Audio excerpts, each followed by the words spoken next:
Welcome, beautiful people of all ages, shapes, and colors, to another episode of the Hit Your Free Throws podcast, where we encourage you to stick to the basics. I'm one of your co-hosts, TV, aka TV on basketball, alongside one of my co-hosts, Jay, aka the Knockdown. Jay, how's it going, my guy? Yeah, man, I'm chilling, bro. WNBA playoffs is in full effect. We are just highly anticipating the start of NBA training camp at this point. The dog days of the NBA really are this back portion of September more than anything. Shams, you lied to us, brother. You told us we were going to have one of the most active off seasons of all time. Jonathan Kuminga still hasn't signed. Josh Giddey signed for $20 million a year recently. Cam Thomas had to take the qualifying offer. Al Yeah. Horford, old tail, still doesn't have a team, but they swear the Golden State Warriors are going to be the team he signs with when everything's said and done. This has definitely been not a weak offseason, but I think compared to the hype, has been one of the most oversold off seasons we've had in quite some time. We've had some really good off seasons that we thought were going to be chill and some crazy stuff happened. This year, This we is were the sold the opposite. idea that this was going to be one of the biggest free agency runs and off-season ploys we've seen in a while, and it just has not matched the hype at all, bro. Not at all. Yeah, I know, 100%. We were expecting some more trades going past the offseason, but honestly, Jay, this offseason has been carried by this freaking Kawhi Leonard story, Michael Porter Jr., and this whole Jonathan Kuminga saga somehow. But yeah, it's okay. We're not talking about that today, Jay. We're kind of tired of talking about the past. We're going to try to look a bit more towards the future into this episode, because we're finally starting to talk about over-unders. We said we've been playing this episode for a while. Today we're just doing the Eastern Conference. So 15 teams. We have the over-unders using FanDuel, and we're gonna predict whether this team's gonna hit over or under that predicted win record. So it should be a good episode. Better lock up, better sit down, better lock in, because there's gonna be 15 teams to talk about. So that's a lot. We're gonna go a lot through here. So should be a good episode. But before we do that, we do have to plug our socials. Make sure you follow our individual socials at TV on Basketball, at The Routine Jumper. Those links will be found in the description down below. In terms of the Hit Your Free This podcast, make sure you follow us on TikTok and Instagram for the best daily made content. That's where you have the clips. That's where you got the news, all the different series that we have over there. Make sure you check us out there. In terms of the YouTube, remember to like, share, and subscribe, and hit the notification bell so you will not miss an episode. And if you're listening on any other podcast network, Spotify, Apple, all that good stuff, we appreciate all your support. Again, leave a review there as well. We see all of you. We appreciate you checking in once again. Jay, are you ready to get into this? Yeah, man, I'm excited. We're going through the Eastern Conference today, and most people wouldn't be hype about that, but our teams play on this side of the NBA, and that's a good enough reason to be locked in. 100%. We're not going to be going by win records. We're not going to be going with the lowest ones up to the highest ones. We're going just straight alphabetical order, Jay. And that means when we start with the alphabetical order, we start with the Atlanta Hawks. And Jay, their line, I know they had a pretty solid season last year, especially like near the end. But Jay, after that amazing offseason that we said that they were one of the biggest winners, FanDuel has them at over under 47.5 wins, which is a pretty big jump, even regardless of the moves that they made. Jay, are you feeling the over? Are you feeling the under? Let me see where you're at. Man, so I wanted to be really optimistic about this one, but the thing that's hurting me is just how big of a jump that really is, considering where they're coming from last season. Now, they were 40-42 with Jalen Johnson missing significant time. Obviously, there was bumps in the roads in terms of their center rotation throughout a lot of the season.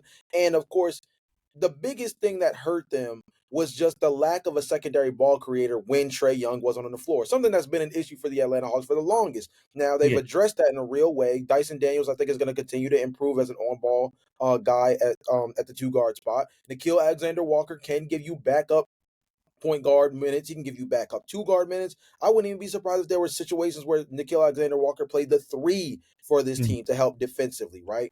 And that's a very, very big boost. But the two things that's making me worry more than anything, and it's actually two people in particular, is Jalen Johnson coming off of the injury and Kristaps Porzingis, who I don't think we understood the injury concerns of all of last season. I mean, the dude was practically sick for like half a year, it seemed like, right? It was So like some sort as much as I'm big on Trae Young and I'm big on the combination of Dyson Daniels and Nickeil Alexander-Walker defensively, I'm actually really excited about the next up-and-coming season for Zachary Risacher, who I think quietly had a much better rookie year than a lot of people gave him credit for. Those four I really, really like. I really like as like a very core set for this team. But Jalen Johnson and Kristaps Porzingis' health in this front court is so concerning because obviously if those guys miss time, you're thrusting Asa Newell in at the power forward position to have to kind of eat up those minutes quickly. You're talking about Ayeka Okongwu, who, as far as I'm concerned, TV, don't get me wrong, the dude averaged 13 and 9 last year. But he's a guy that if they really believed him to be the starting center, they wouldn't keep getting guys to start over him, right? John Yeah, Collins was starting at center before when he was on the team over on Yucca Kongwu at one point in small ball lineup situations when he wasn't playing power forward. Obviously, there were situations where Clint Capella was getting most of the burn as a starting center, and we knew he was washed like 2 years ago. Now yeah. they get Kristaps Porzingis, who definitely is a talent upgrade. Don't get me wrong; you do that trade 10 times out of 10, especially for what they traded for to get him. But it just seems like they constantly are trying to get guys to usurp Onyeka Okongwu in a way where they feel like he's pretty well set as a backup center. And if you have to thrust him in to be your starting center, how do you feel as Atlanta to have to do that? So forcing Asa Newell and Onyeka Okongwu to have to be your potential front court long term if these two guys and Jalen Johnson and Kristaps Porzingis miss real time, that's concerning. And the last big wiggle, the last big like nugget for me is Trae Young has not received his contract extension yet. Yes, there is a team option on the upcoming year after this, as far as it's concerned for him long term. But the happiness of Trae Young is going to be very important throughout this season in terms of how he feels about this team long term and whether or not he's on this team beyond this year. Because I think if there was any time to trade Trae Young, legitimately put Trae Young on the trade block, if you're the Atlanta Hawks, it would be this year given his contract situation. So those are a bunch of different things that I'm monitoring with the Hawks that make me wonder, yes, 7 games isn't a crazy jump in retrospect when you look at what the rest of the East is kind of taking a hit for, but that's a lot of questions to think they're just going to be so much better than last year. I 100%, I 100% understand that, and that was my thing. This is why, like, when I looked at the over under for the Atlanta Hawks, I was hoping that it would be closer to like the 45 and a half, 44 and a half, because then I would be like, okay, I'm easily hitting the over. They've improved their roster, and it's not a crazy jump where they have to be expected to win like 49, 50 wins. Now we are reaching that point. And like you mentioned, the guys that they brought in, Chris Porzingis, hasn't been reliable in terms of health throughout most of his career. Jalen Johnson has missed like 25 plus games over the past like each of the last 2 years. So it begs the question: how durable is this team? And after a couple of these injuries, is it going to be more of the same over the last 2 years, or were they able to have enough depth where they're able to, keep themselves afloat so they don't continue to go under? Mm, 47 and a half wins is a lot, but I know that a lot, especially in these type of situations, Trae Young teams tend to overachieve in these sort of environments. They have fair. and again another year of Dyson Daniels. And what really helps here, Jay, even though there's a lot of volatile factors here, is Mhm. the is a point we're gonna keep going back throughout most of this episode, and it's that the East is very, very much injured themselves. Yeah, right. so, True, so it's true. more so it's more like where the wins gonna go now, especially with a lot of the top teams taking a big dip in wins. And I think Atlanta's gonna be a big beneficiary of that. So even though in many situations be like Kristaps Porzingis as a starting center here, I don't know how they rely on that. I think they're ready for the possibility, and that's why Onyeka Okongwu, whether they're gonna start with him at the starting position, maybe they have them in a two big man lineup or whatever. But either way, they have insurance policies at a lot of different areas. So I think even though there's a lot of volatile factors, maybe injuries get put into play. Jay, I'm going to tell you right now, I'm going to take the over, even if it's slightly over. I do think that the wins are going to have to go somewhere, and I think the Hawks are going to be a big beneficiary of that. They improved the roster on the outside as well. Expect a lot of jumps from the young players. Mm. Even someone like Nathan Newell, I think even though he won't have a lot of minutes in his first year, if someone gets injured, I think he will prove to be at least a solid like eighth and ninth man in the rotation come the year's end. I think the Atlanta Hawks at least got themselves enough of a safety blanket where it's like, okay, 48 wins, is that going to be a thing they can reach? I think they will at least. So 48 49 wins, I see that the Hawks winning. I'll take the over. Yeah, I'm taking the under, but it's slightly, right? I think if the pick is 47 and a half, we're talking like 47 on the dot, 46. Like I'm right about there. Yeah. If Oh yeah, the I'm at over is 48, 49, so I'm like right yeah. there So too. Yeah. I think the interesting part, and it's going to be a really great point that you mentioned because it's going to come up a lot throughout the episode, as you mentioned beforehand, is like where are the wins going to go? When I was looking at the standings from last season, I was trying to kind of analyze myself where some of these are going to come from because it's kind of something that's going to be spread throughout a lot of the Eastern Conference, right? Like for example, I think the Toronto Raptors, your team, we'll talk about them a little bit later. I think they're going to be better and a little bit more established next season. The Philadelphia 76ers won 24 games last year. We both know they're not going to be that bad again unless they have an absolute injury riddled season from hell. Now, the likelihood of that is actually a lot higher for this team than other teams You're we've not lying. discussed in the past. But the idea of them being so hurt that their rookie of the year candidate goes down, PG barely plays, Tyrese Maxey missed time, Joel Embiid obviously missed most of the season himself. Like the likelihood that all of those dominoes fall at the same time again in back-to-back years, I think we believe is very unlikely. So the idea that this team wins 24 games, I think, I think that's a team that's going to soak up a lot of wins in areas where they didn't have the real talent and star power last season.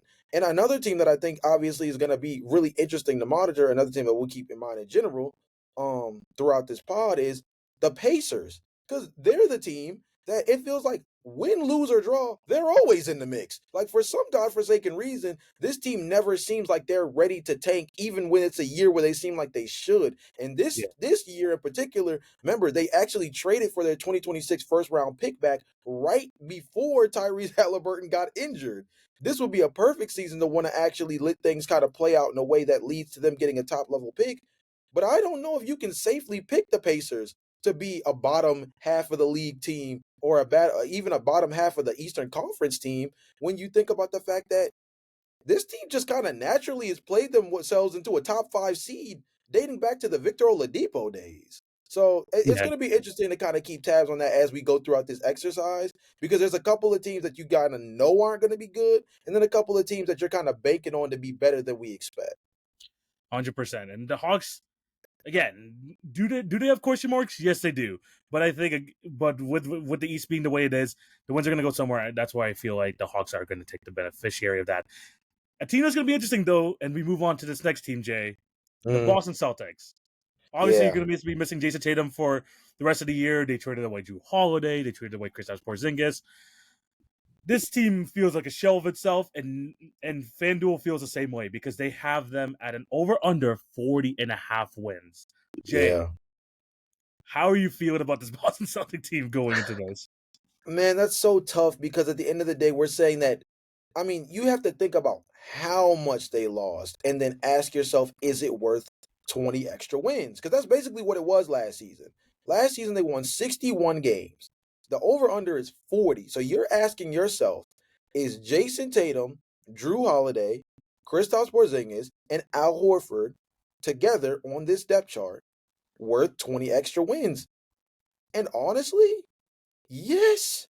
Despite the fact that Drew Holiday had a really tough three-point shooting season, despite the fact that Kristaps Porzingis felt like he was never in the lineup truly because of the fact that he was in and out due to injury and the sickness thing, despite the fact that Al Horford clearly is not the rim defender he once upon a time was, despite the fact that you can make the argument that Jason Tatum really didn't improve very much further than the guy who always finishes top 5 in MVP, but is usually closer to 5 than he is number 1, that's still a really strong rotation, especially in the Eastern Conference, when you also add in their continuity and the fact that we didn't mention Jalen Brown and we didn't mention Peyton Pritchard, two of their more productive players that thankfully are going to be able to play this season. And of course, Derek White as well, right?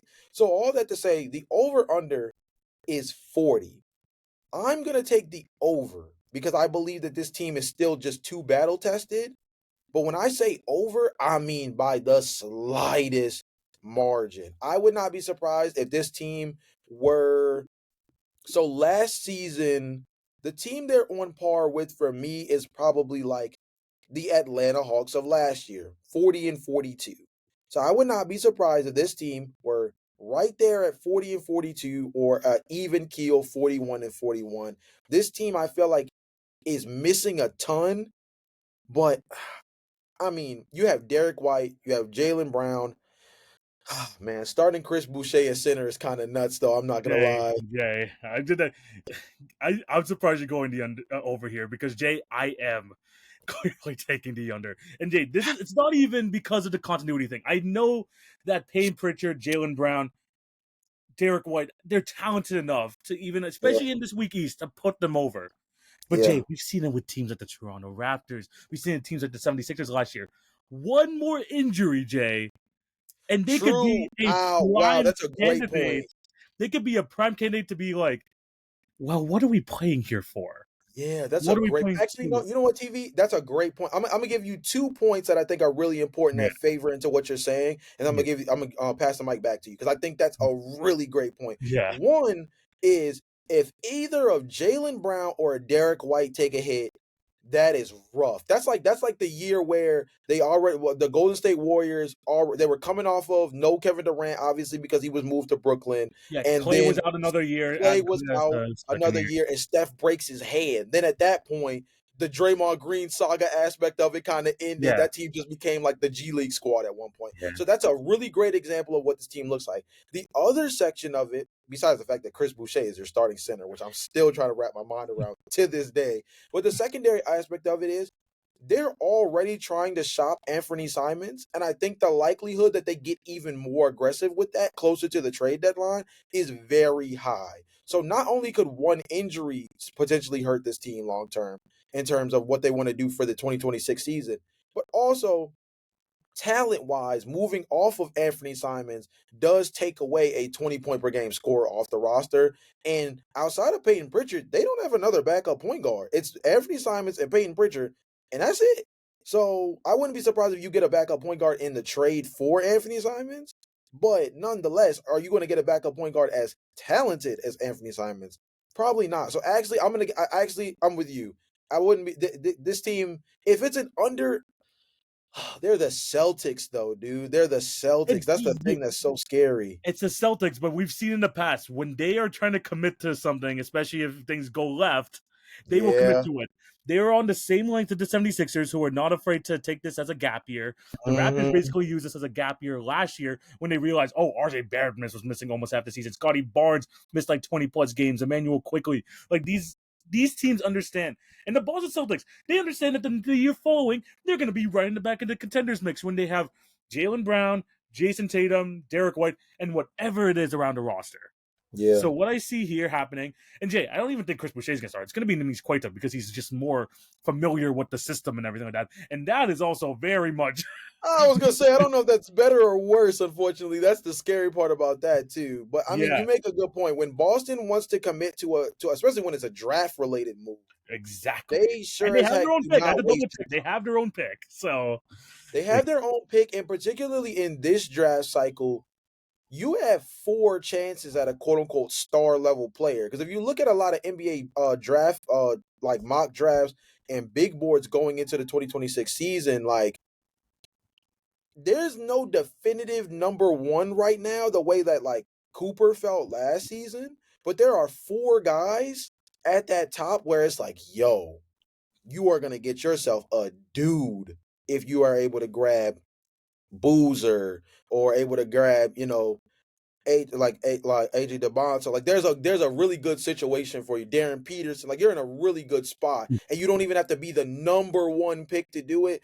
That's a really good point, TV. and I'm actually with you on this one. I don't know if I slammed the under, but I'm gonna take the under. I'm actually gonna take the under a little bit more comfortably than I originally was yeah, going to. I'll slam the under just because, again, things could go left pretty quickly for this team, and it's not like these guys are the most durable guys in the world that they still have available. So Yeah. I will say that. And also, Jay, even if they don't end up keeping the pick, they are a freaking contender. If another team is willing to give up their star for the third or fourth overall pick, they're willing to Mm, do that, and the Celtics will gladly take them in, especially because they need some more big man depth.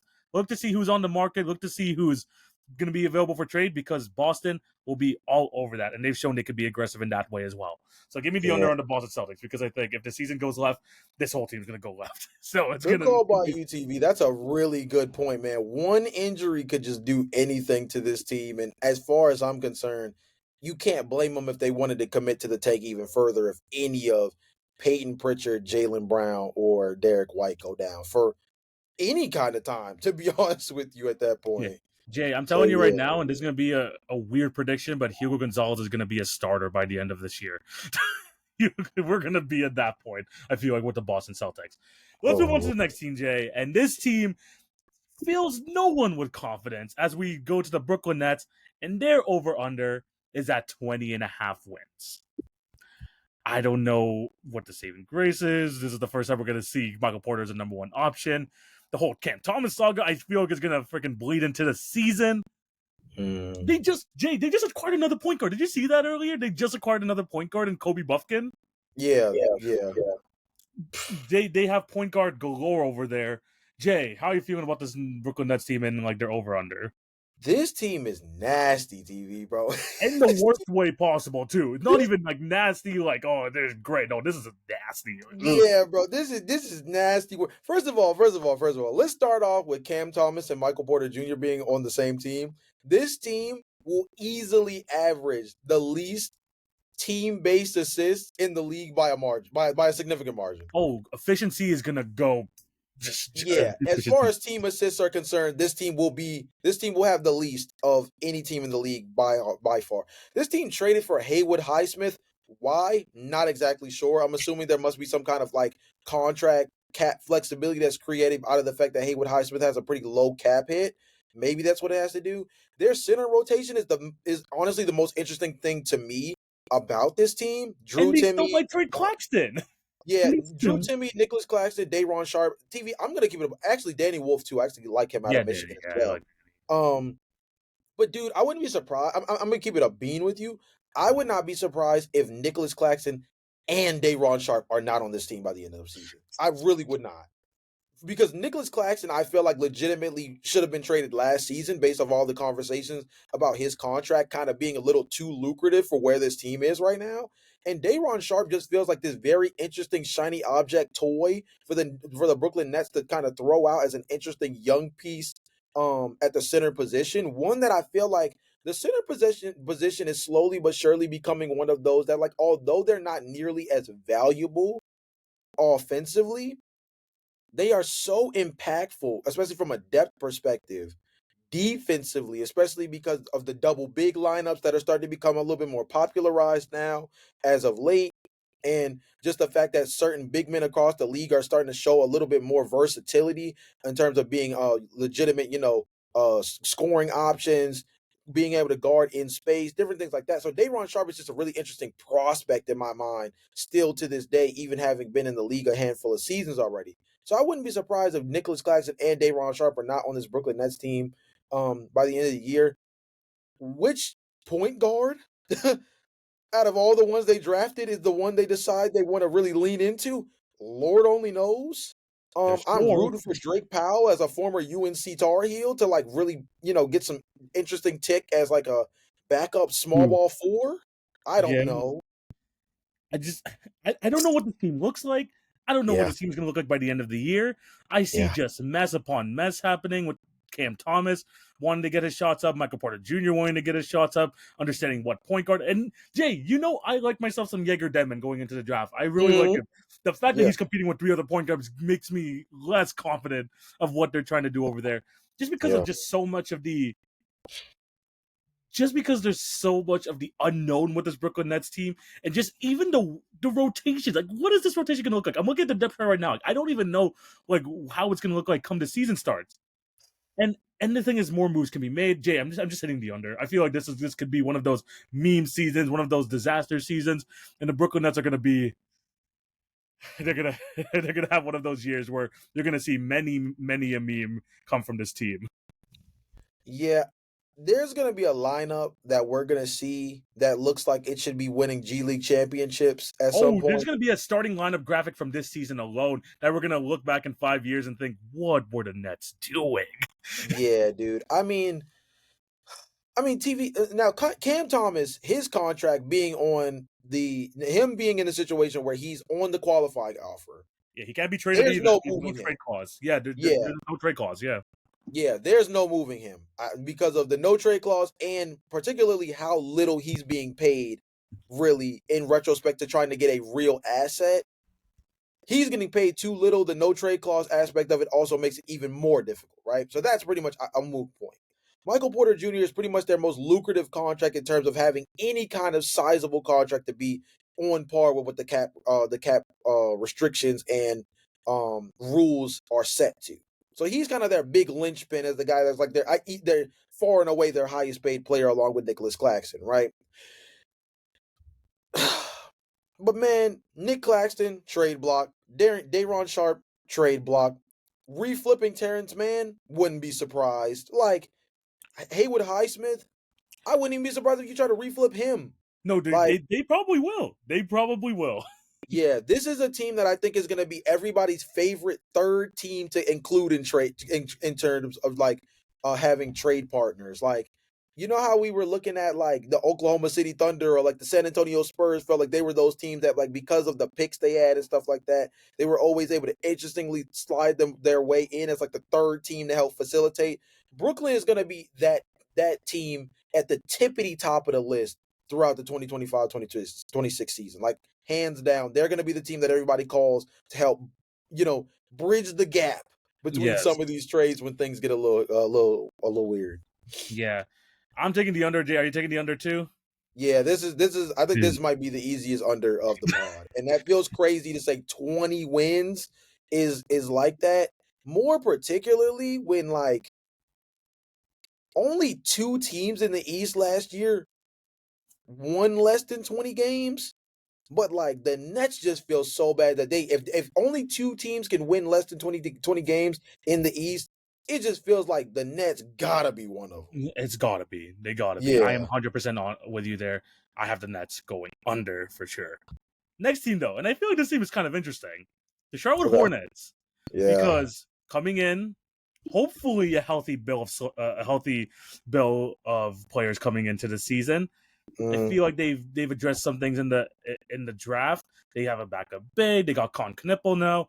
I feel like you could finally see a direction. You could see a blueprint for the Charlotte Hornets team. It's more than anything about them staying healthy.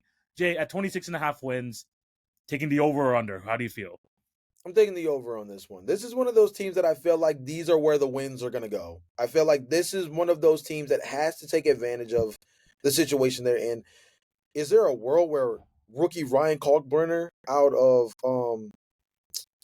man, where did he play? Oh my goodness, I don't want to disrespect him, but he went to Creighton. I know I was Yeah, trying to think of the name, but is there a world where Ryan Kalkbrenner has to be their starting center out the gate? That's there's a insanely chance. terrifying, to me.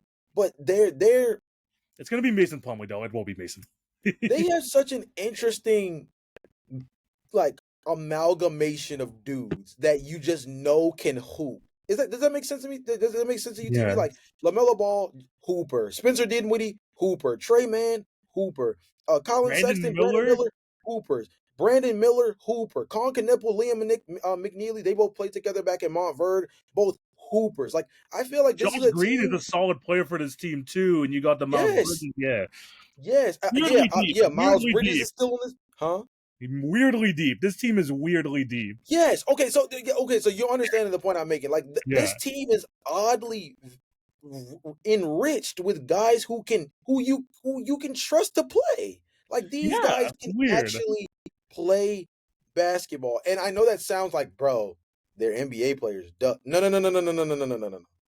Anybody who's paid even a shred of attention to the Charlotte Hornets over the last handful of seasons have been dying for some level of competent basketball to the point that there was a stretch where Seth Curry and Grant Williams were having a decent season for this team. And we were like, oh, wait.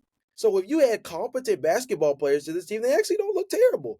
Seth Curry and Grant Williams made us feel at least a little bit better about this team in terms of their production on the floor. That should tell you that this team is not used to having like guys who just can play high level basketball. And this team feels like for the first time in a while that at nearly every position they have a handful of guys who can really play. Now, Mason Plumlee being your starting center, a little wonky, but if Mason Plumlee is your starting center and Grant Williams is your backup center, Ryan Kalkbrenner isn't forced to play out the gate. Interesting situation. Miles Bridges, I think, is a solid power forward. The fact that I see a world where Pat Connaughton ends up jumping over the depth chart over Tijon Salon already, given the fact that Tijon Salon has just been that bad in his rookie year that I think Pat Yeah. Connaughton takes those backup power forward minutes from him. Not great for Tijon Salon, but probably better for the Charlotte Hornets production wise. But if you have, let's say there's a 10-man rotation, right, of LaMelo Ball, Brandon Miller, Colin Knippel, Miles Bridges, Mason Plumlee, starting five. Yeah. Spencer Dinwiddie, Colin Sexton, Trey Mann, Josh Green, Pat Connaughton, Grant Williams that fills out at 11. And you still have a top blue chip prospect in Liam McNeely, who was supposed to go top 10 this upcoming year, but his injury concerns and some of the stuff at UConn ended up knocking him further down the totem pole. That's a pretty good 12-man group. That's pretty decent. So with that being the case, I'm going to give Charlotte the credit here that their draft and a little bit of their offseason movement made them a little bit better this season. And 30, I'm gonna give them 30 to 32 wins this year. So a pretty strong over. Pretty strong. Jay, I'm not even gonna really add much to what you have to say because I am like right there with you. I'm taking the Mm, over. I feel like they're in the ballpark of what a little bit better of what the Nets did last year, and they were at least like trying a little bit during the end parts of that year. Um, I think that even with the injuries that they do have, you didn't mention someone like Nick Smith, who I actually don't mind as like a third point guard in the league as well. They just have guys that can play.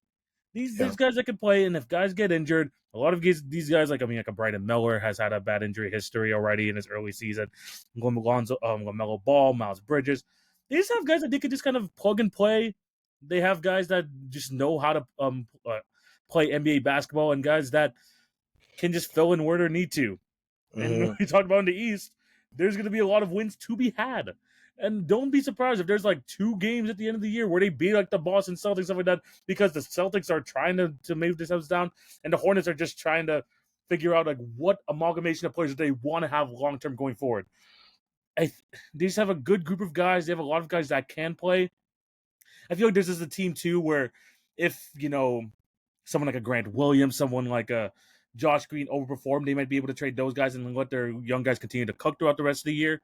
I Hmm. feel like this team is interesting, and more than anything, I feel like there's more of a direction this season compared to previous years. You just gotta hope that LaMelo Ball's healthy, so you just know what it looks like when he's the number one guy for hopefully at least 55 games this year. That's the hope for Yeah. LaMelo.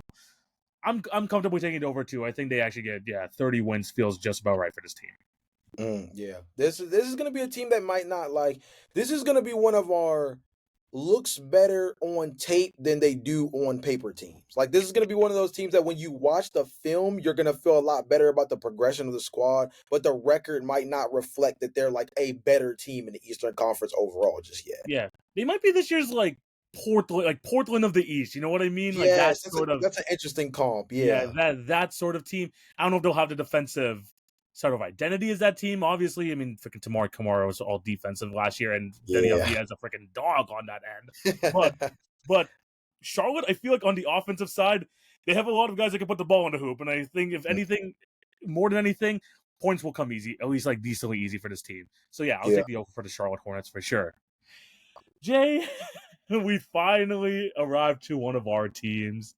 And we're starting off with your team, Jay, the Chicago Bulls, the Yeah. team that just gave Josh Giddey $25 million a year. Mm. And they are currently slated at 32 and a half wins. Jay, this feels like a very Chicago Bulls over underline right now. Where are you going with this? I'm probably going to let you take over the conversation here. Feeling the over, feeling the under. Where are you with this? You don't look great. You don't look like you're feeling great for this team. I'm stressed, TV, and the reason why is because, bro, the answer should just be under. The answer should just easily, right? By no means should this team be winning 32 plus games this season. TV, 32 plus games this upcoming season would have been just enough to at least been fighting in the conversation as the fifth worst team in the Eastern Conference, which is way too high for a team that has no idea what they want to do. But TV, this is the caveat here, and this is what I'm gonna say. This year is the year. Man, I sound like a Cowboys fan. This year Oh no, is I'm the a kind year. of I'm a Cowboys fan. We feel the same. Timmy, let me tell you something, man. This year is the year, man. We're gonna hit the under, and let me tell you why. This is why we're gonna hit the under. There's three reasons. The first one is we have definitively one of the youngest starting fives set for this upcoming year, and it's not even close. Nikola Vucevic obviously brings this up by a good amount, Yes. but we're walking into a season with Josh Giddey, Kobe White, Ayo Dosunmu, and let's be honest, I think Montes Buzel should probably be starting over Patrick Williams. The politics You will better. likely end You up giving better. Pat. Yeah, the politics will likely end up letting Pat start, but I would not be surprised if there was a world where Patrick Williams is starting to come off the bench and Matas Buzelis takes that spot. Now, who's behind him? We have Trey Jones, solid re-signing with him. Dalen Terry, Kevin Herter, bringing in Isaac Okoro was interesting. Noah Essengay, we were very high on him in the pre-draft process.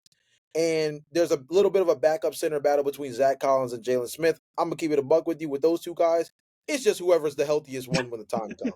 I was gonna say, Let's does it be really real, man. matter?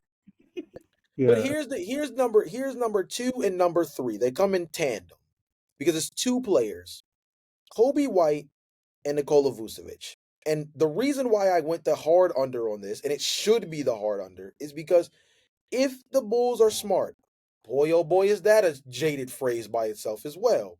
But if the Bulls are smart, if there were any year to move off of Kobe White and Nikola Vucevic, it is now. Let me explain.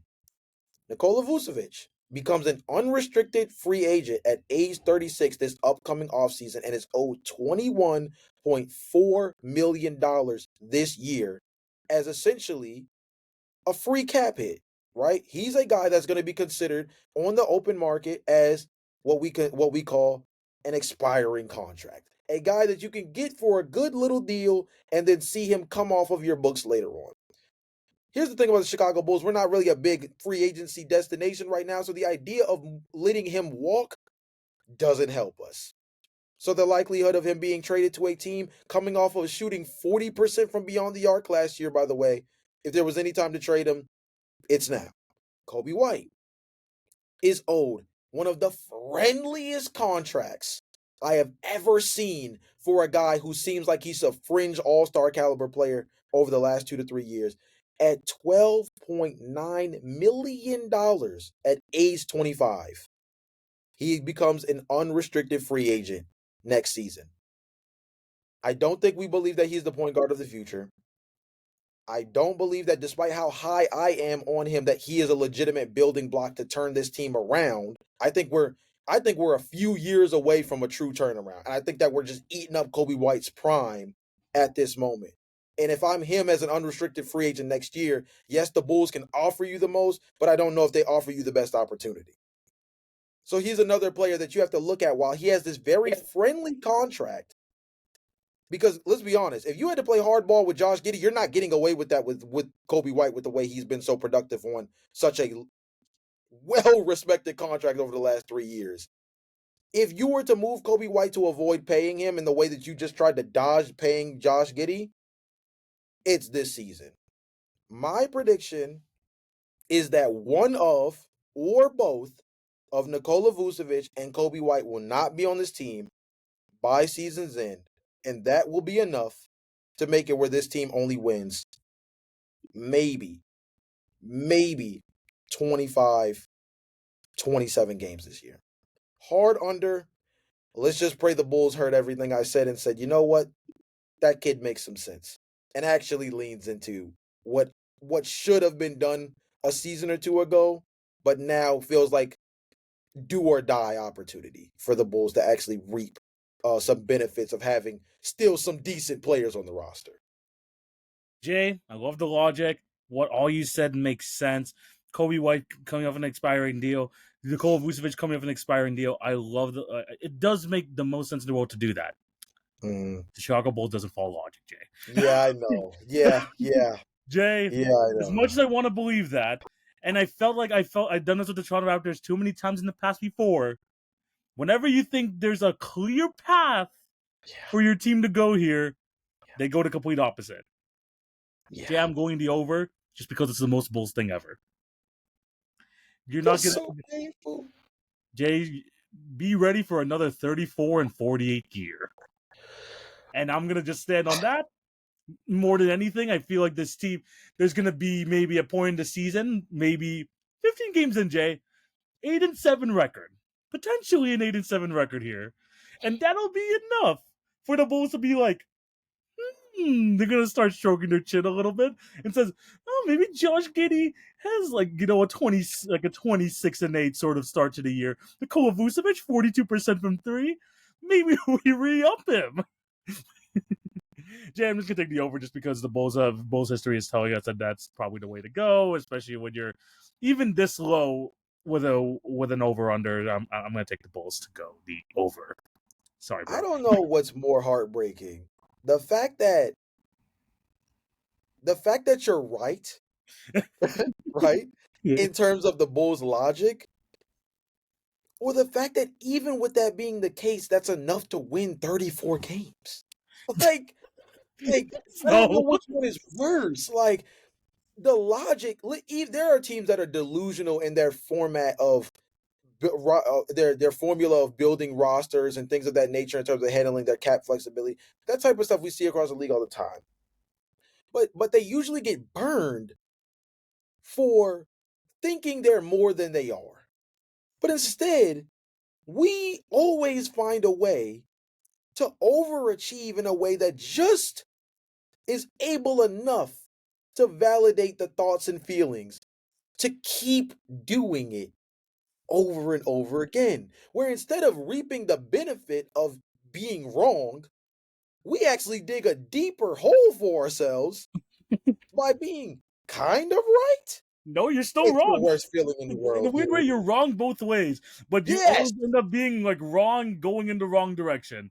Which is either your team, you want them to be good and they underachieve, or you want your team to be bad and they overachieve. That's just the story of the Bulls, and 34 wins feels like the perfect baseline for that. I'm going to say that they're going to be the over, unfortunately. Jay, let's move on to the next team before we continue to make you sad about talking about the Chicago Bulls.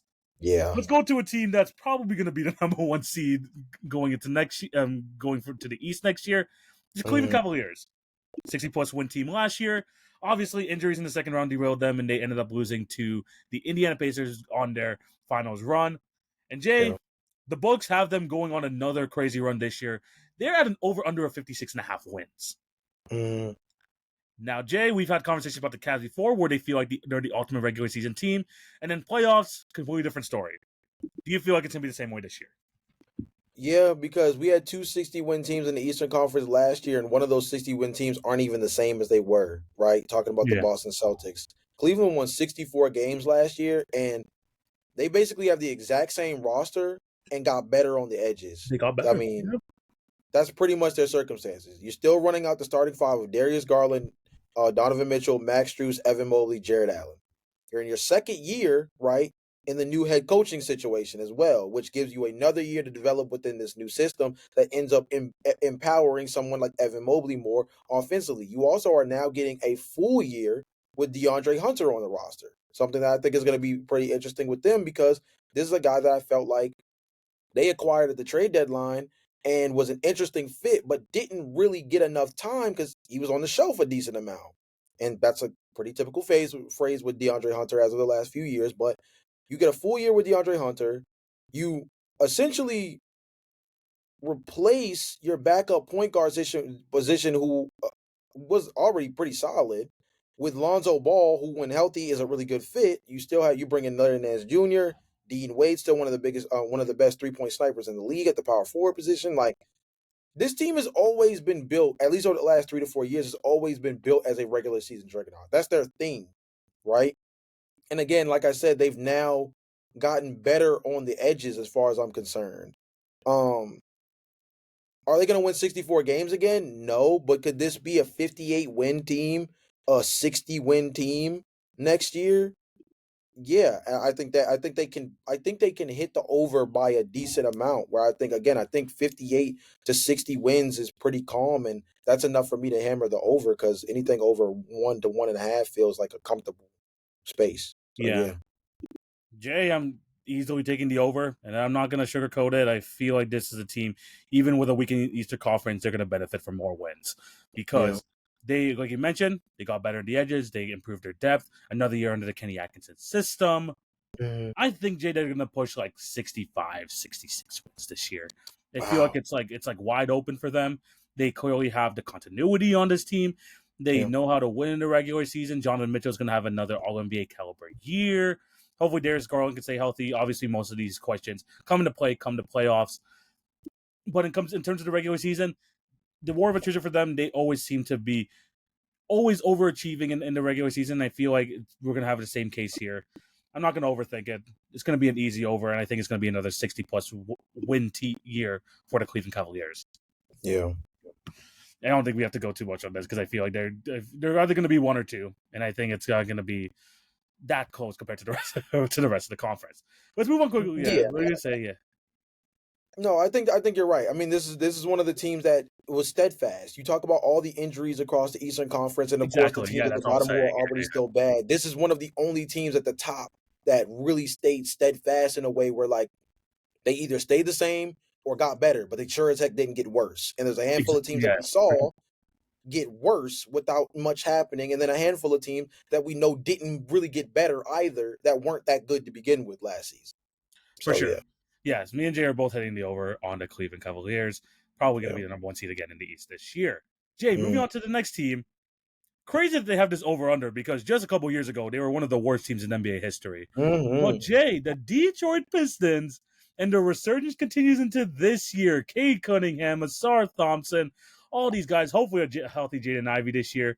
And FanDuel has them at an over under 46 and a half wins, Jay. Think Yeah. about where we were at, even at the beginning of last year, thinking, can this team even go over a 25, 26 wins? And now the Bucks have him at 46 and a half. How do you feel about this Detroit Pistons team? I actually feel really good about Detroit, to be honest with you. And I'm going to hit the over on this one. And not by a dramatic amount, obviously, because this is a team that we still kind of need to see do it. But we saw a big stride from this team last year, despite the fact that they lost Jaden Ivey earlier portion in the season and missed him for the rest of the year. But TV, they have a lot of guys that have a lot to prove and a lot to play for this season. Jaden Ivey is on an expiring contract, going to be a restricted free agent. Obviously, they'll want to bring him back, but it'll be a prove it year for them at the same time, right? Whether or not Jaden Ivey in a competitive setting can fit next to Cade Cunningham. When he was healthy last season, they looked like a team that was going to be really fearsome, and they still were, even with him going down. But the fit next to Jaden Ivey and between Jaden Ivey and Cade Cunningham, we still only had a small sample size of. This is going to be a really important year for that. Jalen Duren also going to be a restricted free agent this upcoming summer. Tobias Harris is going to become an unrestricted free agent at age 34 this upcoming summer. So he's playing for essentially his last big deal, right? Of any Mhm. kind, right? So that's three of their main that's three of their starting five right there, right? And I think there's going to be a big step from Osar Thompson this upcoming season. I wouldn't be surprised if Osar has a better year. I think they're going to want to see more from Ron Holland in year two, and I wouldn't be surprised if they try to do more with him defensively as a guy who gets more burn at the small forward position behind Karis LeVert. But this team has a lot to play for and still a lot to prove. And with three guys playing for a contract at that rate as well, I wouldn't be surprised if there's a certain level of urgency for this team to really want to perform at a high level and build off of what they had last season. You bring in Duncan Robinson to be a 3 point sniper off the bench to make up for the fact that you don't necessarily know what the future of Malik Beasley is for this team right now. And Malik he's not on the Beasley will be contract, so I'm assuming that he's not going to be here next year either. Yeah, Yeah. Malik Beasley. I was just about to say Malik Beasley likely will not be on this team. That's the biggest wild card to me because he kind of had an out of body experience of a season last year from a 3 point shooting perspective.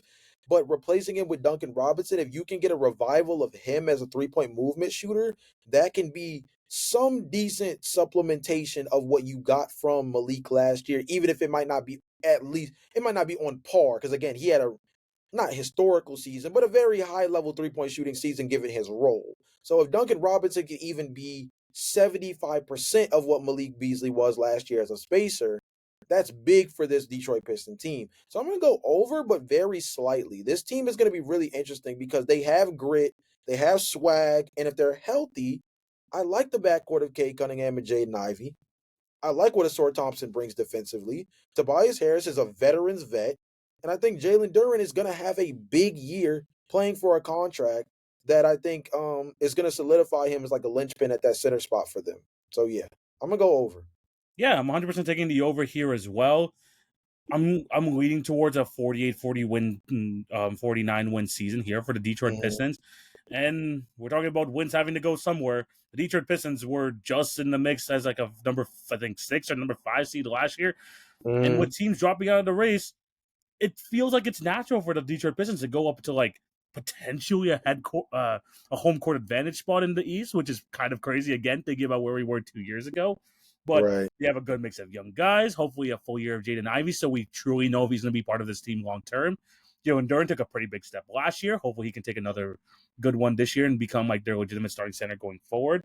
And then, like we mentioned, the vets that they have on this team that they added in Karis LeVert, Duncan Robinson, Javonte Green, who's always feel like one of the better locker room guys because he always feels like he ends his way on a team and people just end up loving playing with him. Mm-hmm. So you have a lot of the young guys. Not they don't have any rookies really coming into this year, not or at least not many at all besides Tolu Smith.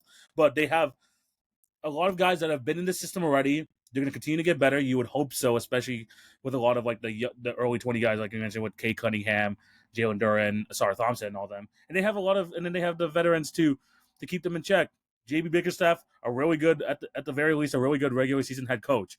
So I feel like would I be overly surprised if they hit the 50 win mark? No. I don't think they're going to end up hitting it that high, but 48-49 wins, I think, is a pretty easy expectation for this team. So, yeah, I'm hitting the over. Yeah, Detroit's going to be one of those teams that's going to be fun to watch this year. They're going to be, I don't know if they're a league pass, like top 5 league pass team to watch, but if you're one of those, like, NBA junkies that's just looking for a basketball game to watch, the Detroit Pistons are no longer that laughing stock team that you kind of skip over. They're actually a team that no matter who they're facing, you might want to actually get a decent glimpse of because Kay Cunningham is really solid. Jaden Ivey is a really good player. I think the front court of Isaiah Stewart and Jalen Duren is really strong. And I think they're just a well coached team right now. Really, really well coached team. And that's something they've been missing for some time now. 100%. Yeah. I'm excited for the Detroit Pistons team. This is going to be such a weird year in the East, and if there's one of the teams that are going to make a surprise dark horse run, the Pistons could potentially do that. So I'm excited to see what they're able to do this year. This team, though, one of the teams that were battered by injuries, especially with their star point guard and Tyrese Halliburton, the Indiana Pacers, the reigning Eastern Conference champions, Mm-hmm. 50-win season last year. Obviously, Tyrese Halliburton gets injured in Game 7 of the NBA Finals. Still a tragic story to be told.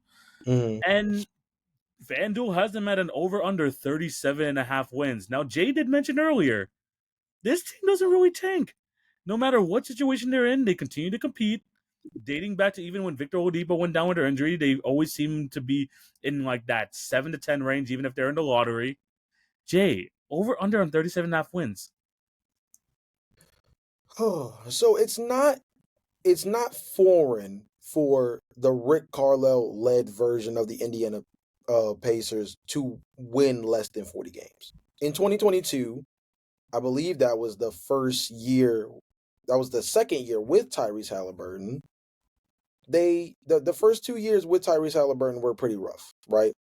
Yeah. Those were both 30-win seasons, and it felt like they were just trying to like really get things handled in terms of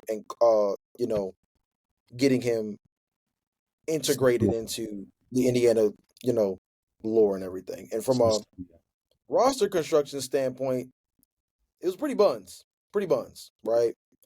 I think you can make a pretty decent argument that those 2 years they did not have a player as good as Pascal Siakam is, right? And that's the tricky part. I would say across the board, these rosters were not as talented when they won 25 games in 2021-22 and 35 games in 22-23 as they are with having still having Pascal Siakam on the roster.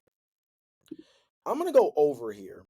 And I don't love the over, but the reason why I'm going to go over is because this team is still just too competent for me. You have a starting point guard in Andrew Nemhard, who I think is going to be really solid in the regular season as the guy that has to start. You still have TJ McConnell coming off the bench for him. Ben Mathurin is going to be one of the most important players in the Eastern Conference this year. I'm stamping that now. Ben Mathurin, him having a breakout season is now a requirement for this team to still be in the hunt, still be in the mix as a playoff, performing team, right? So Ben Mathurin is going to be one of the most interesting and most important players in the Eastern Conference, in my personal opinion.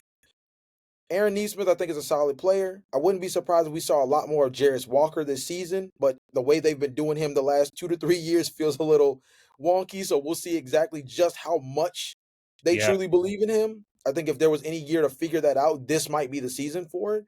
Pascal Siakam and Obi Toppin are still a very solid power forward duo.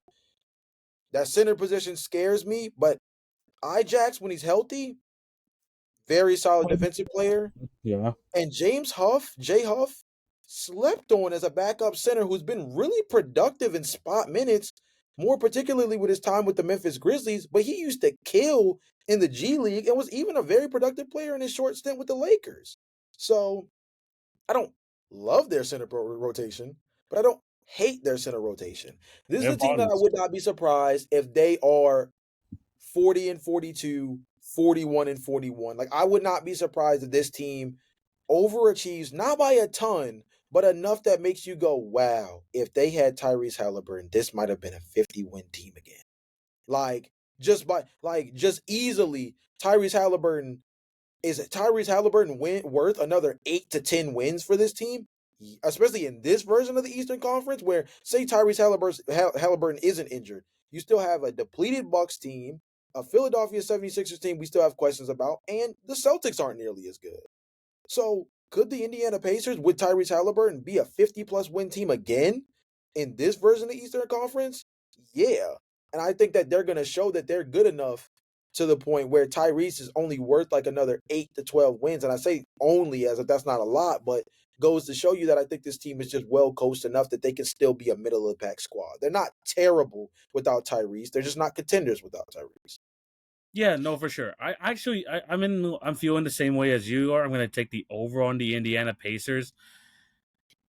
They were a 50-win team last year, but we do know that they peaked in the playoffs.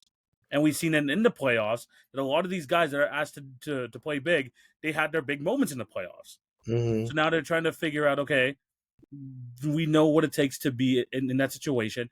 I feel like they're even going to potentially be like 1 or 2 games over 500, like over 500. I feel like that's even like in the cards for this team, just of how Yeah. well they're coached, the continuity, and just like these guys just like getting enough from each other. I mean, Bedick Mathurin, you said it's a requirement for him to make the jump. I do think this is a year where he actually becomes maybe a borderline all star. He has like the opportunity to do that as a member of the Indiana Pacers. Mm-hmm. Um, yeah, I very much I know losing Miles Turner does hurt too. That goes without saying, but at the same time, it's not like the Boston Celtics where you have a lot of these um parts of your championship team that are also have their injury histories. The Pacers have proven to be one of the more durable teams in the league. Yeah. Tyrese Halliburton obviously out for the whole year, but a lot of these guys don't miss many games like whatsoever. So I feel like it's going to be a healthy year for a lot of them. And I feel like even like in this like in a weekend East, you might think they're one of the teams that can maybe drop off pretty hard. I don't think it's going to be that big of a drop off. I think they're a 500 team, and I think they've been drafting in the mid teens and like the early.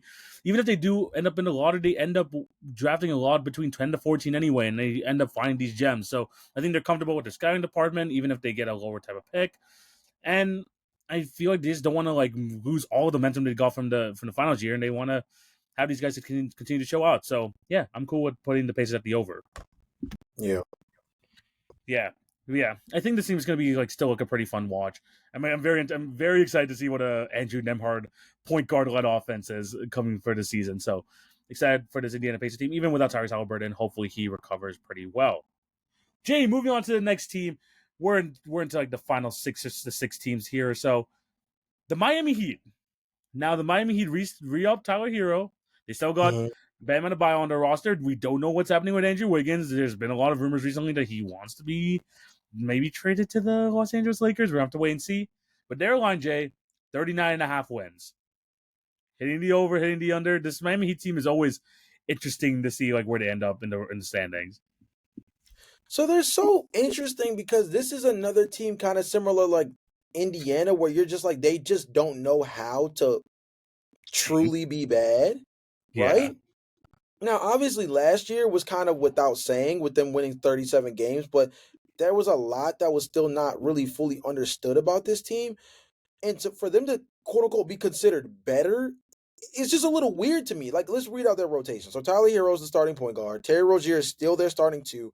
I don't know how long that lasts. Well, I mean, Um, Norman Powell's there now. I would be surprised if he's not the starting two. true, true. Yeah. Okay, let's then. Okay, rephrase it then. Yeah. Tyler Hero, starting point guard. Norman Powell starts at the two. Let's say for now, Andrew Wiggins is their starting small forward. Bam Yeah. Adebayo is the four. Khalil Ware is the five. Okay, cool. Yeah. So you have Terry Rozier and Davion Mitchell coming off the bench as your backcourt. Not terrible. Actually, Terry Rozier coming off the bench might actually suit you better offensively moving forward. And Davion Mitchell had one of his better years last season, productive on both sides as an improved three-point shooter, and of course, still a complete hound on defense.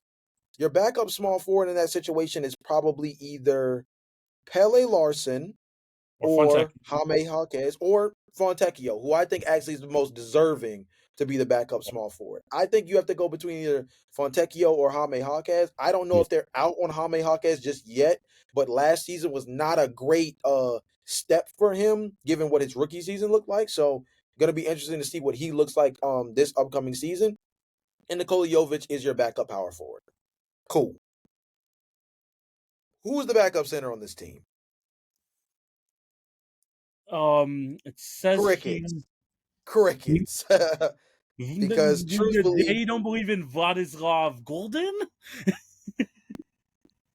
they don't believe in him as much as I don't believe I could say his name 3 times straight without struggling, TV. That's how strongly I know they don't believe in him truthfully as a backup center for this team. So that is one of my more interesting points is because what I think that's going to do is they're very small in the middle now from a rim protector standpoint. Don't get me wrong, Bam Adebayo is one of the best enforcers at the rim that there is, even at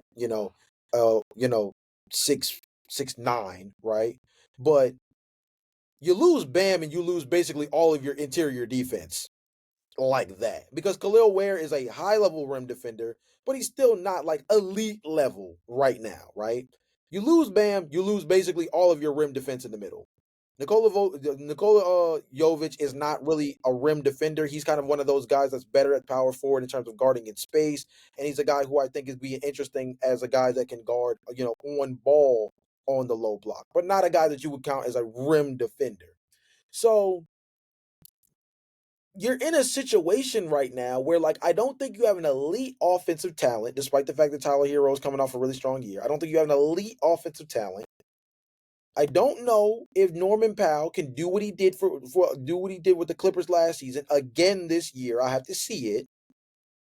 And unless you trade Terry Rozier for center depth, you don't have one outside of Khalil Ware. So I'm gonna go under here, uncomfortably under. I would not be surprised. When I say uncomfortably under, the over under is 39 and a half. I'm gonna put this team at like 38 to 39 wins. Jay, for my, I'm pretty close here too. I just, for me, the Miami Heat or the team coming to this year is, someone's gonna have to fill in the playing spots, and I feel like the Miami Heat has to be one of those teams. I'm gonna take the over. I think they are the quintessential 500 team. Tyler Hero is going to give you another 23, 24 points per game. Bam Okay. Adebayo hopefully has a bounce back year, especially on the offensive end. Yeah. And I feel like this is a team, like you mentioned with the Indiana Pacers, this team does not know what tanking is. This team does not know what it means to kind of go under. I think that they're going to be one of the key beneficiaries of the fact that the East is a lot weakened. And more than anything, I think they just want to know how this team works together. They Yeah. invested in Bam Adebayo, they invested in Tyler Hero. The best you could do is at least give them a try and let them go full force for this year. And I think that's Mm, what's going to end up happening. they still have, in my opinion, one of the best coaches in the league at Eric Spoelstra, and he'll make something work out of this. Maybe it needs Bam Adebayo back to the five and Kelaware getting into the bench because they just need some depth at the center position. It's going to be hard to play to start both of them, even though that would probably be the ideal option because Bam Adebayo is much better as a four. But I do think this is a team that's a 40-plus win team. I'll take the over. I think they're your seventh, eighth seed in the Eastern Conference play-in to sort of team this year, and that's around a 500 team to me. So I'm gonna have the Miami Heat as the over. I don't blame you. My gut told me to go with them as an over.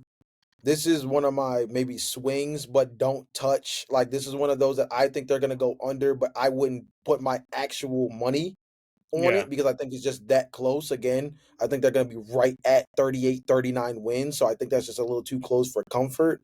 Um, but a team that I would not be surprised if they overachieve. Norman Powell and yeah, Andrew Wiggins, if he's on this team, I think is an interesting part of this too because Andrew Wiggins and Terry Rozier might not be on this team by the end of the season.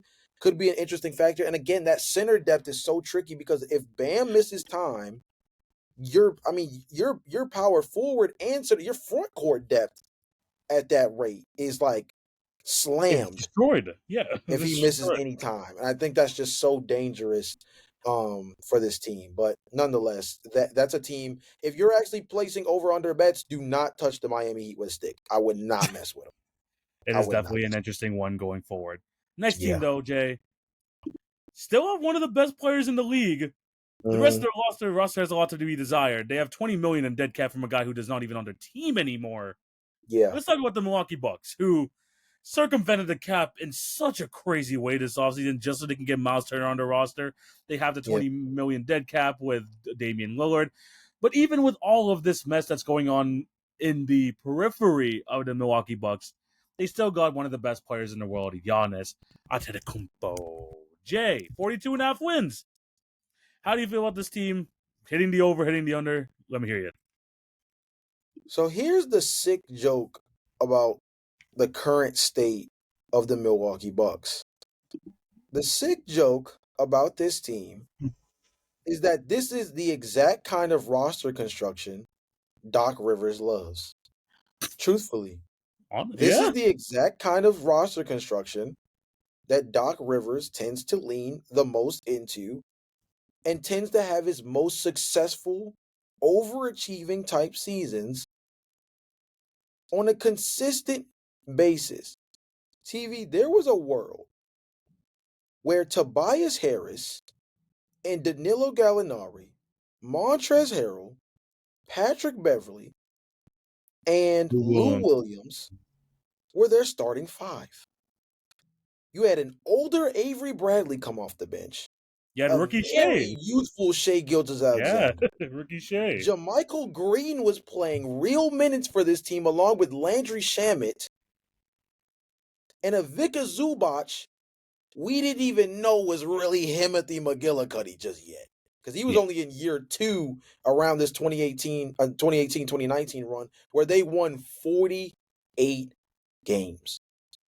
TV, I did not name a single player, at least at that time. Shay, different conversation now. Beverly, But at that Beverly. time, Yeah, we did not name a single player on that team better than Giannis Antetokounmpo. We didn't name a single player on that team on par with Giannis Antetokounmpo, not right? even close. Not even The close. season prior, they won 48 games that year. The season prior, they won 42 games.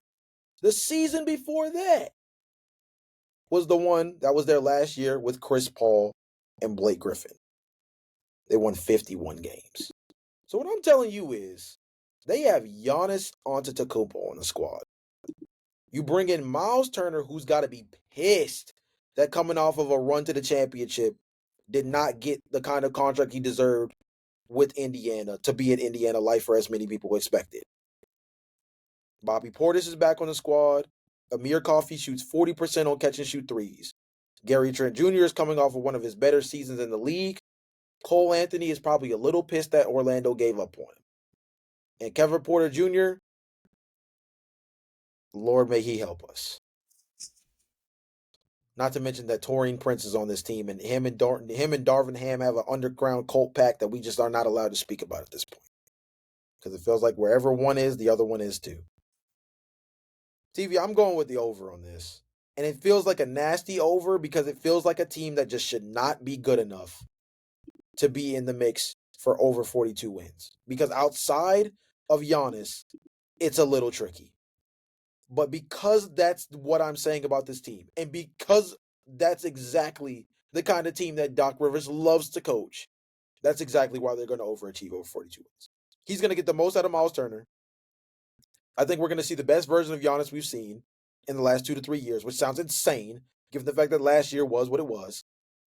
And I'm going to tell you right now, Torian Prince, Gary Trent Jr., I was gonna and say Amir Gary. Coffey are all going to shoot 39+% from three this year. And that's how they're going to beat teams. And it's going to be just enough for them to win somewhere between 45 and 47 games. Jay, Truthfully. if there's one thing about a Doc Rivers led team, this is my first point when I looked at this over under, is whatever you want to say about a Doc Rivers team ceiling, is the floor will always be at a certain level. And Yeah. that certain level is always going to be 43 or 44 wins with a Doc Rivers Mm-hmm. led team. No matter Mm-hmm. if you're relatively healthy and you give him one of the best players in the world with a quote unquote revitalized roster, a youthful roster compared to probably teams in the past. I mean, they freaking shredded all the dead, like older guys' weight of like a Brooke Lopez, Chris Middleton, Damian Lillard at this point, even though people were still, iffy about, doing the wave and stretch provision. Pat Connaughton. Jay, they got youthful. They have Giannis Antetokounmpo. They have guys that can move around, some guys that can Mm-hmm. score, and some guys that can fill out the periphery pieces enough. Jay, this is a recipe with Doc Rivers for at the minimum a 46 and 36 team. I agree. I agree wholeheartedly, TV. This is the This recipe. is the Doc Rivers team. This is the Doc Rivers team. An MVP slash all-star caliber player and a solid big man and a rotation of guys that are just hungry to play winning basketball. Jay, and this is another thing I'll say about this team. If, and this is a big if, Okay. this team somehow reaches 50 plus wins, Giannis is going to be in top two MVP discussions again. Facts. Oh my! If they win 50, well, I'll say this on the podcast right now. If the Milwaukee Bucks win 50 games, I don't care if it's I don't care about four more. If no, actually, I'll even rephrase it. Even in the weaker Eastern Conference, if the Milwaukee Bucks finish as a top 4 seed in the Eastern Conference, give it to him.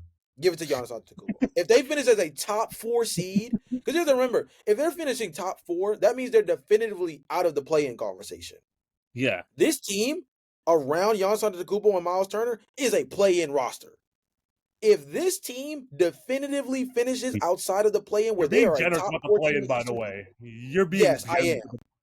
I am Yeah. very strongly, by the way. But this team, if they are a top 4 team, definitively out of the play-in conversation, Giannis Antetokounmpo is the MVP, and it's not close. I'm sorry. I don't care what anybody else is averaging. Somebody could be averaging 37, 40. No. No. You're not. He might be the one averaging 37 to 40 points at this Say, rate. if anyone's gonna be What? averaging 36 per game, it's gonna be freaking Giannis. I mean, what? Bro, no way. If that man gets them to 50 plus wins, or even gets them as a top 4 seed in the Eastern Conference, if that man is not an MVP this upcoming season, that is some of the scariest highway robbery I've ever seen. So, yeah, Yeah. I'm going No. over on them. I'm going closer to like 45 to 47. If that's enough to be a top 4 seed in the East, that would actually be a little No, concerning, even with how that'd be down the East concerning. is. Yeah. Yeah, because 48 wins was the threshold to be top 5 for, ironically, Milwaukee last year. Yeah. I think that some of the teams behind them, Detroit, Orlando, Atlanta, some of these teams They get are in a better. really interesting spot. Philly, obviously, we haven't gotten to them yet, so there's a room for error. But if this team is top 4 in the East, man, which is basically about a 50-win team, yeah, if Giannis ain't MVP, bro, y'all not using your 2 eyes to evaluate this situation because this Yeah, this no. is this is some Hey, special stuff. Hey, we've seen what I mean. Like he's one of those ceiling risers in the NBA, man. He's the ones who can almost to that point where if you have him on your team, you have a chance. So Yeah. if he's able to get into 50 wins, you know that's going to be an historic level season. Match it with the defense. I don't think they're going to reach that. Do I think realistically they will? Probably not. But I do think I'm going to be comfortable with the over here with the Milwaukee Bucks for sure. It's going to be interesting Yeah. to see how this goes. I mean, Doc Rivers, like we mentioned, the ultimate floor raiser. Yeah, Or else dude. we'll discuss that. We'll discuss that. This team is drinking this team is drinking the water from Space Jam for encouragement purposes every Oh, single night, bro. They're getting the placebo water from Space Jam every the single freaking night. Giannis's. What are we getting? Giannis's secret stuff. We're Hey, getting that man. this year. Hey, Yeah, bro. I yeah. mean, Jesus. This is going to be an Hey, interesting roster to watch for 82 games. yes, and not to mention the Gnosis is back. I don't want to expand on that any further. Let's move on to the next team, the New York Knicks.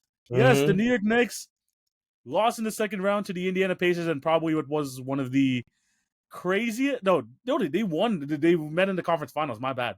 One of the craziest playoff series in all of last year, Yeah. and now this year, Jay, new head coach and Mike Brown, their line's Mm-hmm. at 52 and a half wins.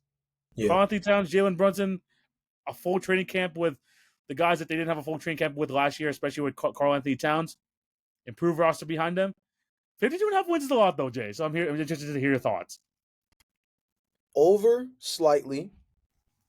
And it's because I like what they have. I just like what they have. Jalen Brunson, Mikal Bridges, Josh Hart, OG Ananobi, Carl Anthony Towns. Love that rotation.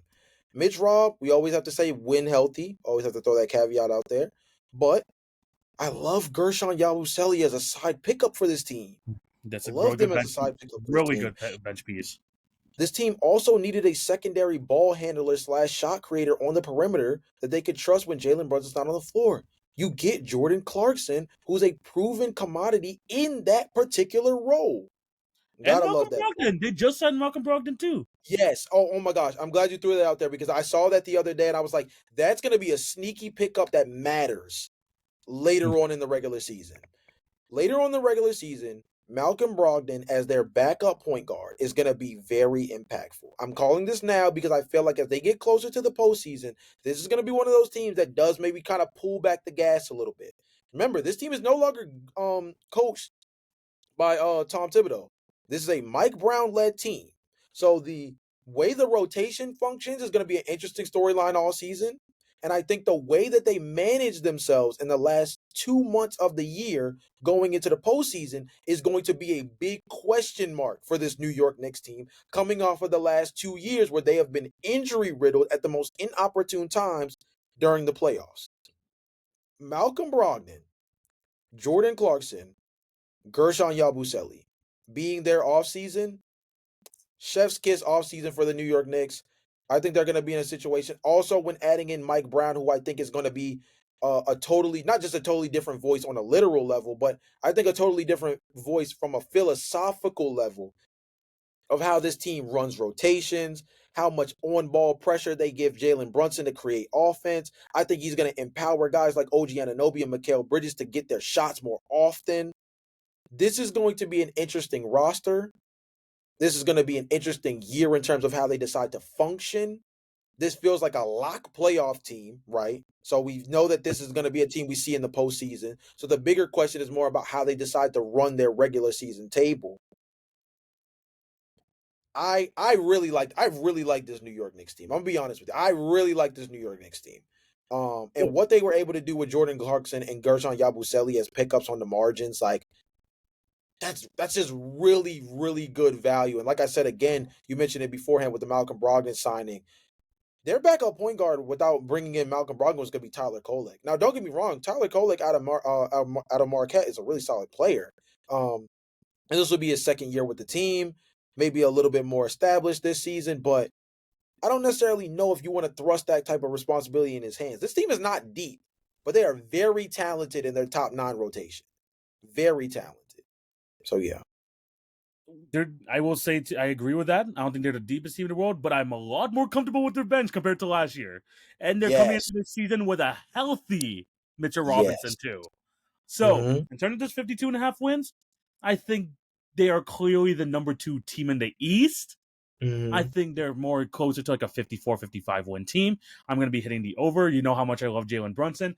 And now that you have a full camp with Mike Brown, you know that he's clearly the coach coming into this. So he has a lot of planning. He had a lot of planning in the offseason to put in whatever system he wants in during training camp.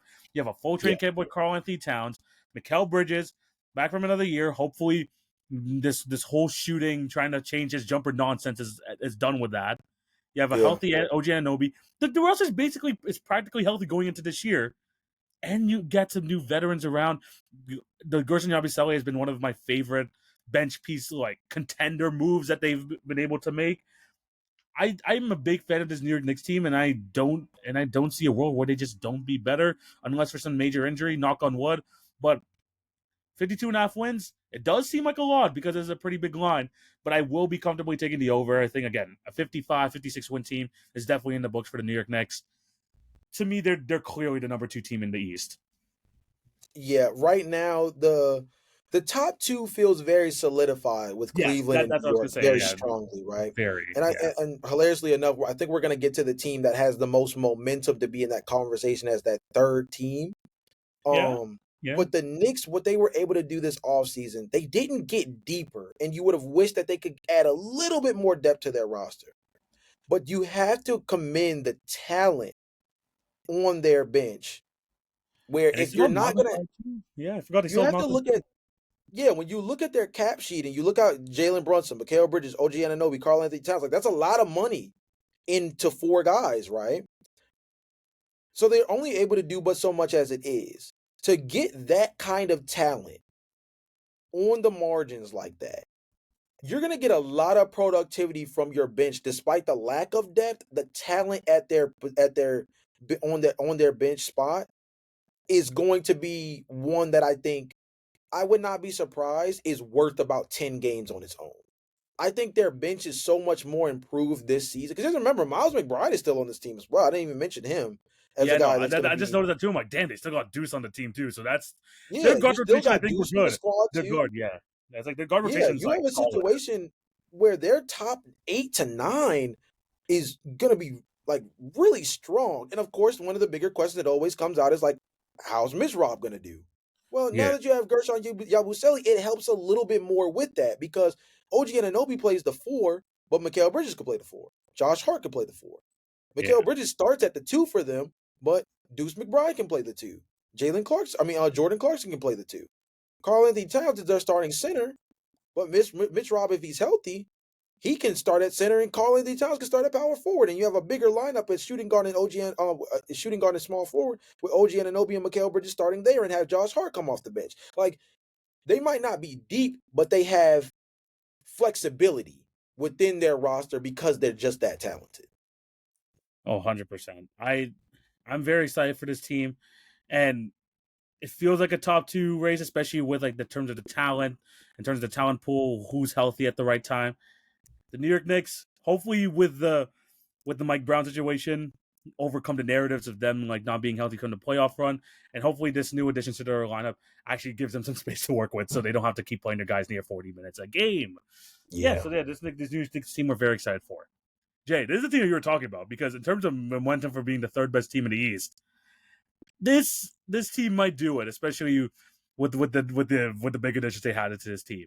The Orlando Magic Yeah. obviously had a bunch of injury concerns last year. They missed Paul Banchero for a big chunk of the year, and then when they got him back, they missed Franz Wagner for a big chunk of the year. They missed Jalen Suggs for the majority of the season. They had Mo Wagner for like did not have him for like 70% of the season. But Yeah. hopefully coming into this year, a bit healthier. I don't think Mo Wagner will be ready for the start of the season, though, unfortunately. But Jay, one of the biggest offseason moves came from the Orlando Magic as they acquired Desmond Bane onto this team as well as to really help out that guard rotation, which we've been asking for years. We've been asking the Magic to deal with getting another perimeter creator for this team. They brought in Desmond Bane. Some people thought it was a big time package, but honestly, I just love the fit overall. Jay at 50.5 wins. Are you taking the over on this Orlando Magic team? Yeah, so I'm taking the over pretty comfortably. For those who do not know, I actually cover the Orlando Magic 5 days a week as part of a team focused podcast where I've had to like really delve into this team pretty heavily over the course of the offseason, picking up with the Desmond Bain trade acquisition. And this is a team that I've been really high on, even dating to before I started working covering the Orlando Magic, because I pseudo have been a fan of them given the fact that every single adjustment they've made over the last 3 to 4 years involves a Chicago Bulls player or a Chicago Bulls pick. So by Mean, proxy, yeah. it's a team that I've kind of had my eyes on for quite some time now. And this team addressed, in my personal opinion, every issue that you could have with the Orlando Magic coming into this offseason. You needed 3-point shooting. Obviously, you get Jalen Suggs back healthy. He's a 40% 3-point shooter. You add Tyus Jones, who's a steady hand and also a 40% 3-point shooter. You draft Jace Richardson, who coming out of Michigan State was regarded as the best, if not one of the top three best shooters in the 2025 draft class. Not to mention, obviously, Desmond Bain is a 37 to 39% 3-point shooter, 37% from three naturally, 39 to 40% off catch and shoot opportunities. Franz Wagner and Paulo Beccaro are two all-star caliber forwards. Franz Wagner is coming off the momentum of winning a Eurobasket championship. Shout out to him and Team Germany, Dennis Schroeder and all those guys. Paulo Beccaro trying to insert himself into the MVP conversations this year. Wendell Carter Jr., solid center. Goga Batazde, solid backup center. You have Jonathan Isaac, who for 16 to 20 minutes a game might be DPOY low key. Anything past that, it's kind of tough. It's kind of Yeah. tough. I'm not gonna lie to you. I like Anthony Black off the bench. I like Noah Pendle, who they drafted with their second pick in this past draft, who can be like a 6'9". I compared him to like Ben Simmons type, where he's and not necessarily defensively, but what he can do offensively for them as a passer, as a guy who can run the floor, as a guy who I think can be a good like secondary passer in terms of keeping the ball moving around. He's just a smart IQ player. He's more of what Ben Simmons was when he was for the Philadelphia 76ers when he was in his right mind. Not necessarily on the defensive end, but how he fits offensively. And I think defensively he can improve even more. Not to mention Tristan da Silva, also on that Team Germany squad that won the championship. I think he's gonna quietly be a really good piece for them off the bench. He was a guy who got played out of the rotation last year. Um, Filled in some spot minutes when Franz and Paulo went down, but once those guys got back, Tristan kind of like faded Yeah, into the ether a no, little bit. I know. I Yeah, thought he was a lock for all rookie second team at some me too, right? He was very productive in that time without Franz and Paulo. I would not be surprised if this year they put a little bit more onus on him to kind of have more more of a role off the bench. So a 10-man rotation of Jalen Suggs, Desmond Bain, Franz Wagner, Paulo Beccaro, Wendell Carter, that's five. Tyus Jones, Anthony Black, Jace Richardson, Tristan da Silva, Goga Batazde is your main 10. With Jonathan Isaac, he plays spot minutes. Mo Wagner, I think, can be productive in spot minutes. And then you have Jace Richardson and Noah Pendle who can kind of fill in the spots there as well. You have a legit like 12 to 13 man roster I think you can trust. And their biggest question is the question that we've always had, which is will that 3-point shooting come around? The moves they made said it should. The question still relies, but will it though? So that's going to be the thing we yeah. have to kind of watch out for. Hey, and they tried doing that with KCP last year. Now they actually have like a. At least they got Desmond Bain Oh, to do that. And honestly, Jace Richardson, I love that pickup because it also helps out a lot with their 3-point shooting as well. yeah. You know the defense is going to be there.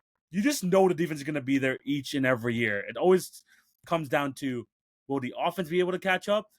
And at this point, the question has to the question remains: can this team stay healthy? Because Yes. Franz, like I mentioned, Franz, Paolo, Mo, and Jalen Suggs all missed significant time last year. They're going to need to be healthy. They're going to need to make sure that they at least have a chance to build that chemistry throughout the regular season. And then they could be one of those teams I mentioned with the Detroit Pistons, even to a higher extent with this Orlando Magic team.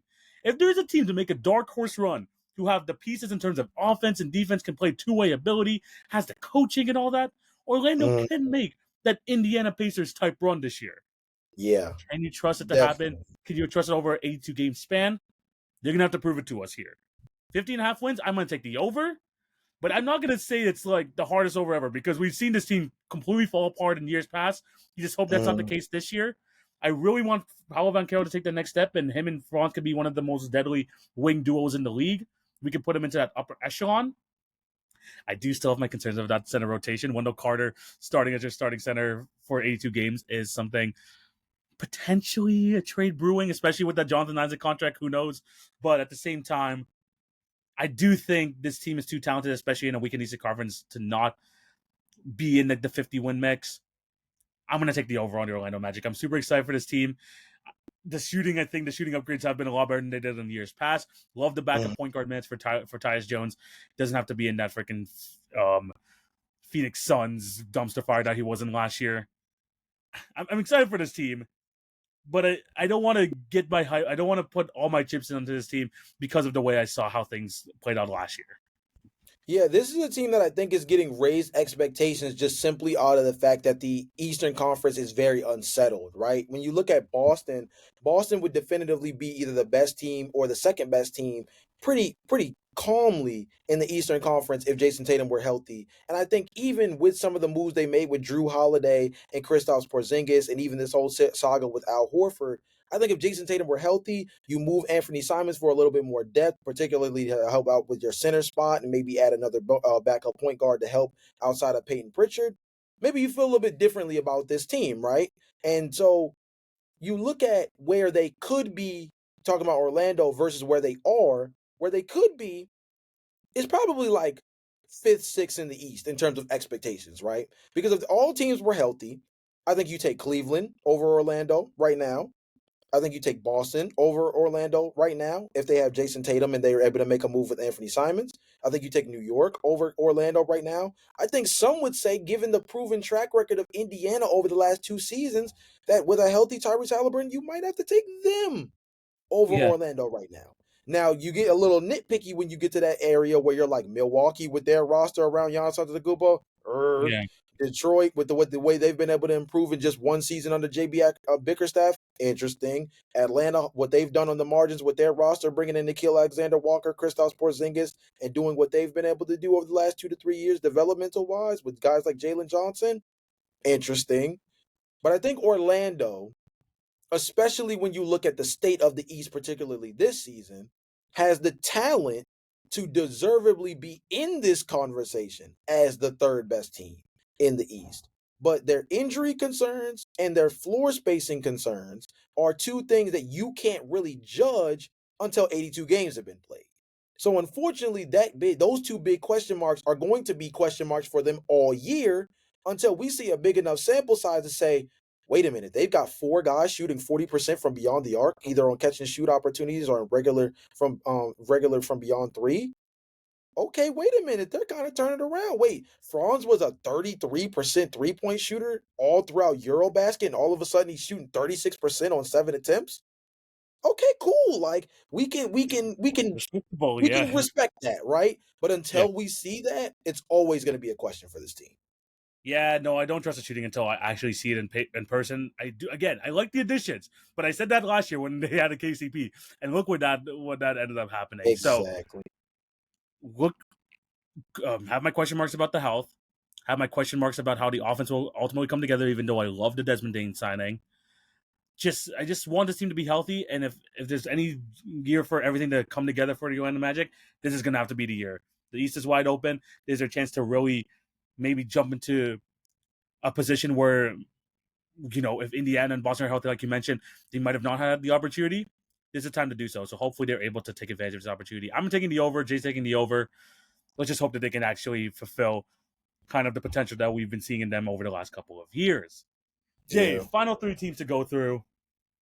We're going to end up with a team with probably the most question marks out of anyone in basketball because Mm-hmm. we don't know if this team can win 50 plus games at their peak, but we also No. don't know if this team can win 30 games. This is the variance that you get with this team. This is how insanely talented they are, but how extremely unlucky and unhealthy this team can be. You know we're talking about the 76ers, Jay. And their Mm-hmm. over-unders at 42 having to win, 42 and a half wins. And to be honest, Jay, I'm still within that range. Like, I could see a situation where this team can win 30 games, but I can also see a situation where this team wins 51 games. The variance is probably as high as anyone else in the league. Your thoughts on the 76ers? This is gross. This is Is. It really is. and you know what's so tough, right? Because obviously, there's tiers to this, right? So how will Jared McCain respond coming off of season long injury? How will Paul George and Joel Embiid coexist in a situation where right now Paul George is uncomfortably playing the power forward position? Something he mentioned on his podcast last year was a very weird adjustment for him in the early portion of the season, and it ended up having a lot to do with what led to him being injured was that the physicality that comes with playing power forward, even in a small ball role, is very different from his natural positions coming from a guy that started his career in Indiana as a shooting guard, right? Yeah. And he's playing power forward for this team. Their starting small forward is likely going to be VJ Edgecombe, which is an undersized player, very intense defensive player, and a guy that has high upside defensively. But you're asking the rookie to come out the gate and play for a team that's going to be having real expectations. As long as they're healthy, this Philly team has real expectations to be successful, right? Because Joel Embiid's on a lucrative contract. Paul George is on a lucrative contract. You re-sign Tyrese Maxey. So you have three guys who are paid a very high amount. And the goal, especially in the Eastern Conference like this one, is to produce, right? So Kelly Oubre's on the trade block right now. There's conversations with him either going back to the Golden State Warriors. The Denver Nuggets have come up. The Orlando Magic have come up. What can they do to add maybe some small forward / power forward depth by moving Kelly Oubre? Should be an interesting question. You still have Kyle Lowry and Eric Gordon on this team. Hashtag Unk Squad with Andre Drummond also on the squad as well. I'm going to go over because I just don't think this team can be as hurt as they were last year. Like last year was just so the basketball gods were not in your favor in terms of the kind of finesse that you got, being able to get Paul George for basically, I mean, they overpaid for him, yes, but you got Paul George in what was essentially the Daryl Morey special of just lying in wait. You get Jared McCain, who ends up being a rookie of the year candidate out the gate at like what 16, Yeah. and it just felt like no, no, no, no, no, Philly, Yeah. not this fast, not this Yeah. fast. And to me, I just feel like they're not going to have that happen in back-to-back seasons. And so oh man, I'm going to go with Philly over, and it's going to be a very uncomfortable over because I'm going to take them to say, what's their over under? We said 42, right? Two and a 42 and a half, half? 4.5. Yeah.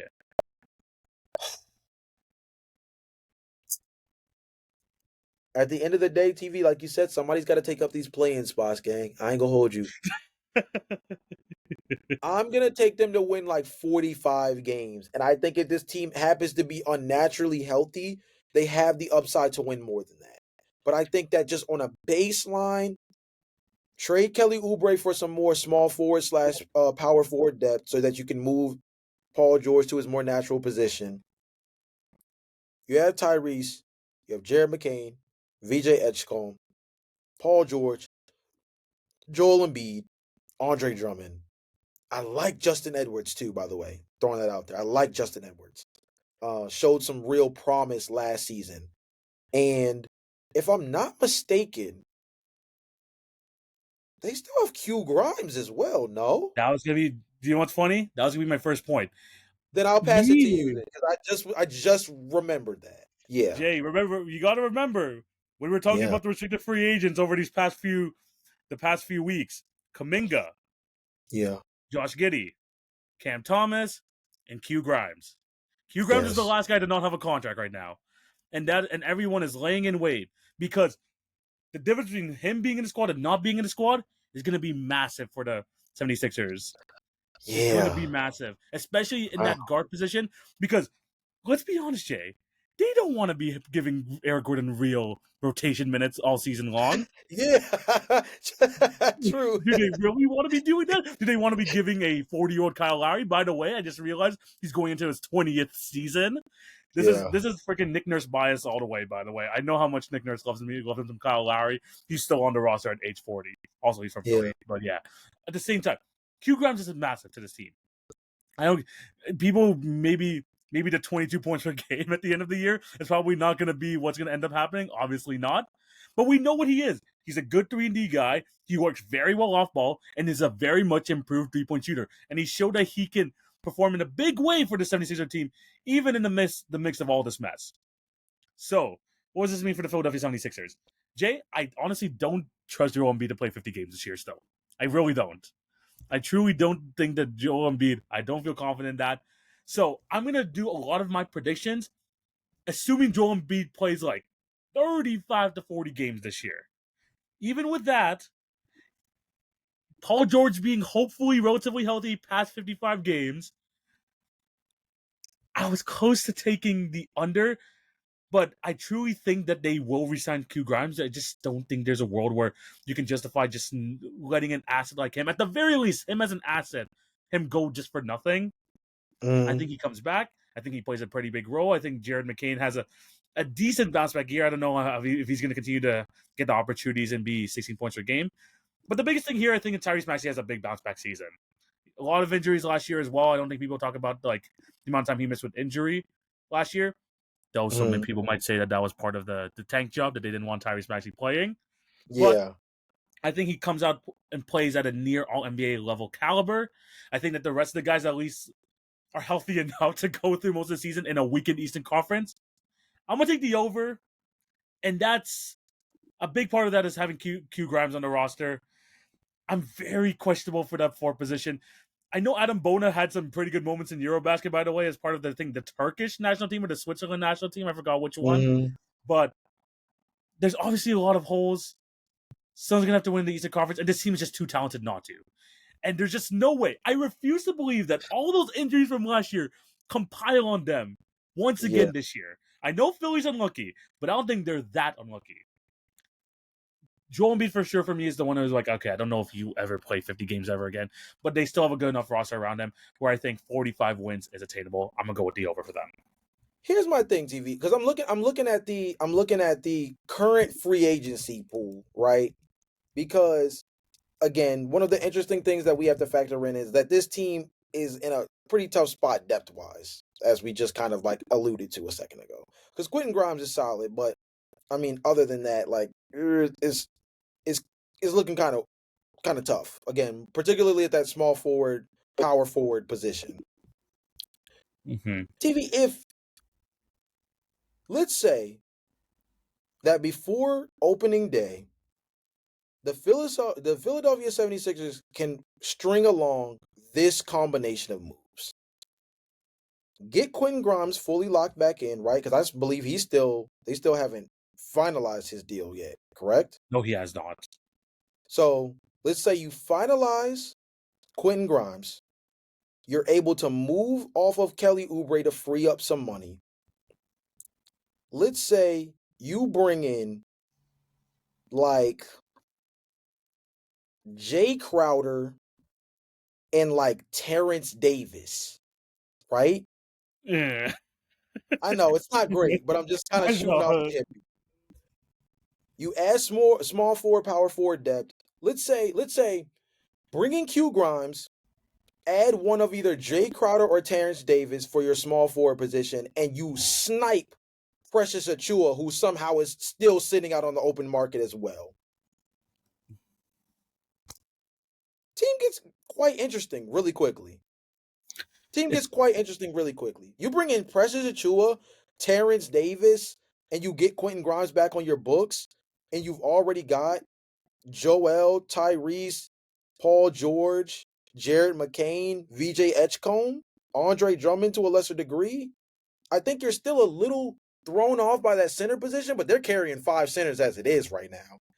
With Adem Bona, Johnny Broom, Dominic Barlow's kind of a small ball five as well. Like, so it's really that small forward, power forward position. You bring in like Terrence Davis or Jay Crowder, you move to Paul George to his more natural position at small forward. You got Trendon Wofford and then somebody like Precious Achua at your four. It's not great, but I think it's better than what they got. yeah. I mean, as much as those things, I mean, those would be some solid moves. Yeah, Pressure Two not being on the roster is actually kind of is very interesting to me. That the Knicks didn't even like pick him up on like a small, like a shorter term, smaller term deal. The But fact that he's still available in general is kind of hilarious to me. yeah, Also, Russell Westbrook's still available. yes. Not saying he should play for the Sixers, but just Oh an my interesting god, thing do to kind of not. throw out for some of these Eastern Oh Conference teams. gosh. I mean, yeah, for sure. But yeah, I think they'll still hit the over. Do I think it's going to be, peak 76ers where they're able to get these guys like together, at least playing together for 50 plus games? Probably not. I mean, you're Yeah, looking at the top stars and you're asking a lot from a Paul George and a Joel Embiid led team, especially at their current ages right now. But yeah. they're talented enough all around, and they have enough talent where they're like, okay, in this Eastern Conference, 45 wins. Yeah, I think they could be able to reach that. So yeah, well, I'll take this. We'll take the 76ers over. Still not super confident about this team though. Still not. Mm-mm. Jay, we're down to the final two teams. The last team will be pretty quick. But finally, my time to shine with the Yeah. Toronto Raptors over under. Jay, I like the offseason that we did. I know people are like, why are we paying so much money to our starting five who have proven nothing? They have proven Mhm. absolutely nothing. And they're like, why is their starting five worth like $100-something million? I get it. 38 and a half wins, Jay. I'll throw it over to you, the non Raptor fan, and I'll give myself the floor after. Over under 38 and a half wins. TV. How do you think this team is eight games better than last year, bro? I don't know, What? bro. I don't know how you know that this team is 8 games better than last season because of Brandon Ingram. I just I I have don't my. know. I can't. I like Colin Murray Boyles as well. Emmanuel quickly has to play up to his contract at this rate. Let's keep it being. He needs to play up to his contract.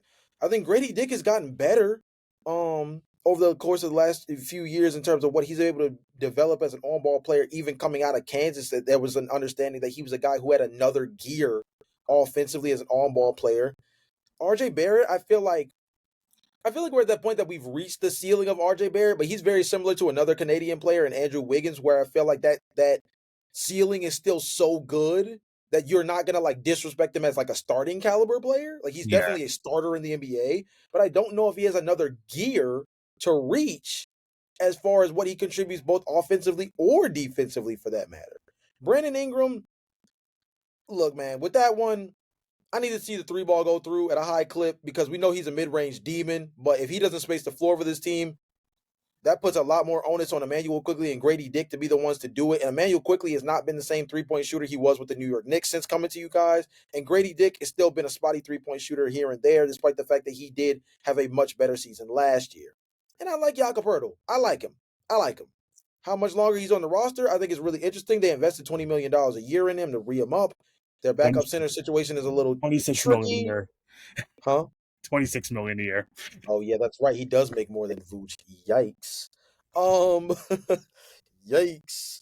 Um I don't know, TV. I'm gonna hand the floor to you on this one, bro. I don't see it, bro. Eight Wait, more wins out of Brandon Ingram. Because that's pretty much what when I'm looking at the roster, Brandon Ingram, Colin Murray Boyles. Those are the two real additions from what I see, unless I'm missing something. And I don't know if that's worth 8 more wins. wait. I know even in this You Eastern taking? Are you Conference, taking under? Are you taking the under? I'm taking I'm taking the under, but like 36-37 TV. Not like aggressive where they're winning 30 games like last year, Oh, but but a 40-win team? yep. Jay, I I'm got I telling gotta you give right you the now. mic, brother. I gotta Jay, give you the mic, brother. Jay. Okay. I think this Toronto Raptor team wins 44 games this year. 44 games. They were 30 and Okay. 52 last year. You got to remember, we were in that freaking tank battle at the end of the year trying to throw away as many games as freaking humanly possible. Scotty Barnes, RJ Barrett, in terms of the guys in the starting lineup, in terms of them playing together on a consistent basis, there were just too many injuries throughout the year where they were their timelines overlapped, their minutes overlapped. Mm, We didn't have much of a bench. yeah. We of course didn't have Brandon Ingram. That's a big part. Him adding some offense to that lineup is good. Mm, I understand the question marks in terms of fit at the moment, the fact that we're paying them a bunch of money, we're an unproven roster. I get it. What I yeah. do know is that Darko Rajokovic has a underlying very good offensive system that for a team with many willing passers in Emmanuel Quickly, Scotty Barnes, Brandon Ingram has become a much willing passer over the course of his career. He's actually a pretty solid playmaker at the 3-4 position. You have that. The 3-point shooting is still going to be a question mark, but also with a team with Jacoperto, who's a pretty damn good passer at the center position as well. I Mm-hmm. think the offense is going to be sneakily better. What the problem with the Toronto Raptors is not the fact that Darko Rajakovic cannot create opportunities. It's the fact that the Toronto Raptors weren't hitting them. And the thing with the Toronto Raptors is that they were asking G League guys, they were asking guys like AJ Lawson a lot at the end of last year, asking guys like Orlando Robinson to be the ones making those baskets. Now with a full offseason healthy, obviously my number one question is still Emmanuel Quickly because that contract is looking worse and worse every day that passes. But Yeah. Mm. RJ Barrett has had a pretty underrated career with the Toronto Raptors so far. I've been talking about it when we talk about positional rankings. I think he's like a borderline top 10 shooting guard. I just think that don't Mhm. people see the 3-point percentage, obviously get a little bit worried, but honestly, his game overall has just gotten a lot better. Yeah. Scotty Barnes, I feel like he's going to take another step in the right direction defensively. He's shown a lot of versatility last year. And then Brandon Ingram, as an offensive piece, is going to be absolutely massive for this team. My only question for him is his health. But Yeah. Jay, one of the other big things that I'm a big fan of the Toronto Raptors for this year is, dude, there might be some question marks, especially from Raptor fans, in terms of Darko's defensive system. Bro, we're gonna have bench Bob 2.0 in terms of the amount of dogs we're gonna have coming off the bench, and they're gonna be able to be hounding teams. I think the Raptors have a borderline top 10 defense in basketball. They're gonna have, especially with the guys coming off the bench, like a Jamal Shed, Colin Murray Boyles is gonna be absolutely massive. Jacoby Walter, Jonathan Mobile, all these guys combined, and then you can go with the spot minutes with splitting them with the offensive starters, and then you have a bunch of these guys that are just absolute dogs coming off the bench. I feel like there's like a potential top 10 defense in there for the Toronto Raptors. I think this team is going to overachieve a lot. I think they're going to be a near maybe 6th seed in the Eastern Conference. I think that people are, my worry is just like them staying together, but also I do think that this team together with an improved offense, with a near top 10 defense, I think that this team would be very good. TV. Again, have to give you the floor in the form of a question. Um, this team was 18th in opponents' points per game and 17th in defensive rating, and all they did was add Colin Murray Boyles and Brandon Ingram. How are they going to be a borderline top 10 defense when they were borderline on bottom third of the league in defense last year? And the two players they added are more offensive centric players than defensive centric players. Colin Murray Boyles is definitely more defensive centric than offensive centric, especially coming out of college, see what he could do in summer league. The defense, especially coming from the bench unit, that's going to be absolutely massive. And the fact that you can maybe stagger minutes with them with the starting 5. Jamal Shed, very good defender for the point guard position. You have people like Jonathan Mobile, who is extremely versatile on the defensive end. You have another year of those guys, especially like under a new training camp, and trying to get, especially like again, the starting 5 is set, but learning how to incorporate like all of these bench unit guys together. They already started getting that chemistry near the end of last year. And so, and then, I go to these freaking Raptor games. I'm already like seeing the bits and pieces of chemistry coming from that, coming from summer league, and a lot of those summer league guys are going to be going into this season as big parts of the rotation. Talking about Jacoby, Jamal Shed, Colin Murray Boyle, Jonathan Mobile, all these guys. Jay, trust me, I have a feeling this is going to be a borderline top 10 defense this year. I'm not saying Okay. they're going to be like a 46 plus win team, but I do think like a 43, 44 win team, peaking maybe a little bit higher than that. But if this team is healthy, and I trust Darko's like offensive system to get these guys at least solid looks, and the offensive players being healthy enough this year to be able to give the opportunity to hit them, Mm. this Raptor team is going to surprise a lot of people. And Give me your. I'll stand my foot here. I'll plant my flag here. Oh no, I'm not trying to talk you off of Yeah. it. You should be big up in your team. It's not everybody has to have an incompetent front office. But with that being said, the last thing I do want to ask you is not really like to put your team down, but we've spoken about it for pretty much every other team in the Eastern Conference. What do you think your ideal starting 5 and then the rest of your like 10-man rotation is for this team? Oh, the starting Because five is going Scotty to be. Barnes and Brandon Ingram overlap a smidget, which might make things a little interesting at the power forward position. Well, and it's gonna be quickly Barrett, Ingram, Barnes, Pirtle. I don't think there's any question for that. It's gonna Okay, be so like the, Grady Dick the off the set start. bench. Okay. So it's gonna be Jamal Shed, Grady Dick, Jacoby, Colin Murray Boyles, probably Jonathan Mobo, maybe Sandro Mamush Vili, who's had a pretty good Eurobasket as well. That's someone I didn't even mention, who I think is going to be a pretty solid backup center here for the Toronto Raptors. He had some good moments there for the San Antonio Spurs, becoming a freaking fan favorite over there, especially Mm, having, I think he had like 32 points in 15 minutes, like one game last year against the New York Knicks. That was pretty crazy. But you have that. I like the pieces that we have like deep in our bench as well. I feel like you can like dust someone off like an Elijah Martin. You have someone coming off the bench who I just think has that dog mentality, that defensive mentality that kind of like masks Darko's defensive system. That you have guys to counteract that who just have a nose for the ball, who know how to play hard on the defensive end. Mix that with Darko's like offensive repertoire. Trust me, I'm confident this team's going to be at least a 43-44 win team.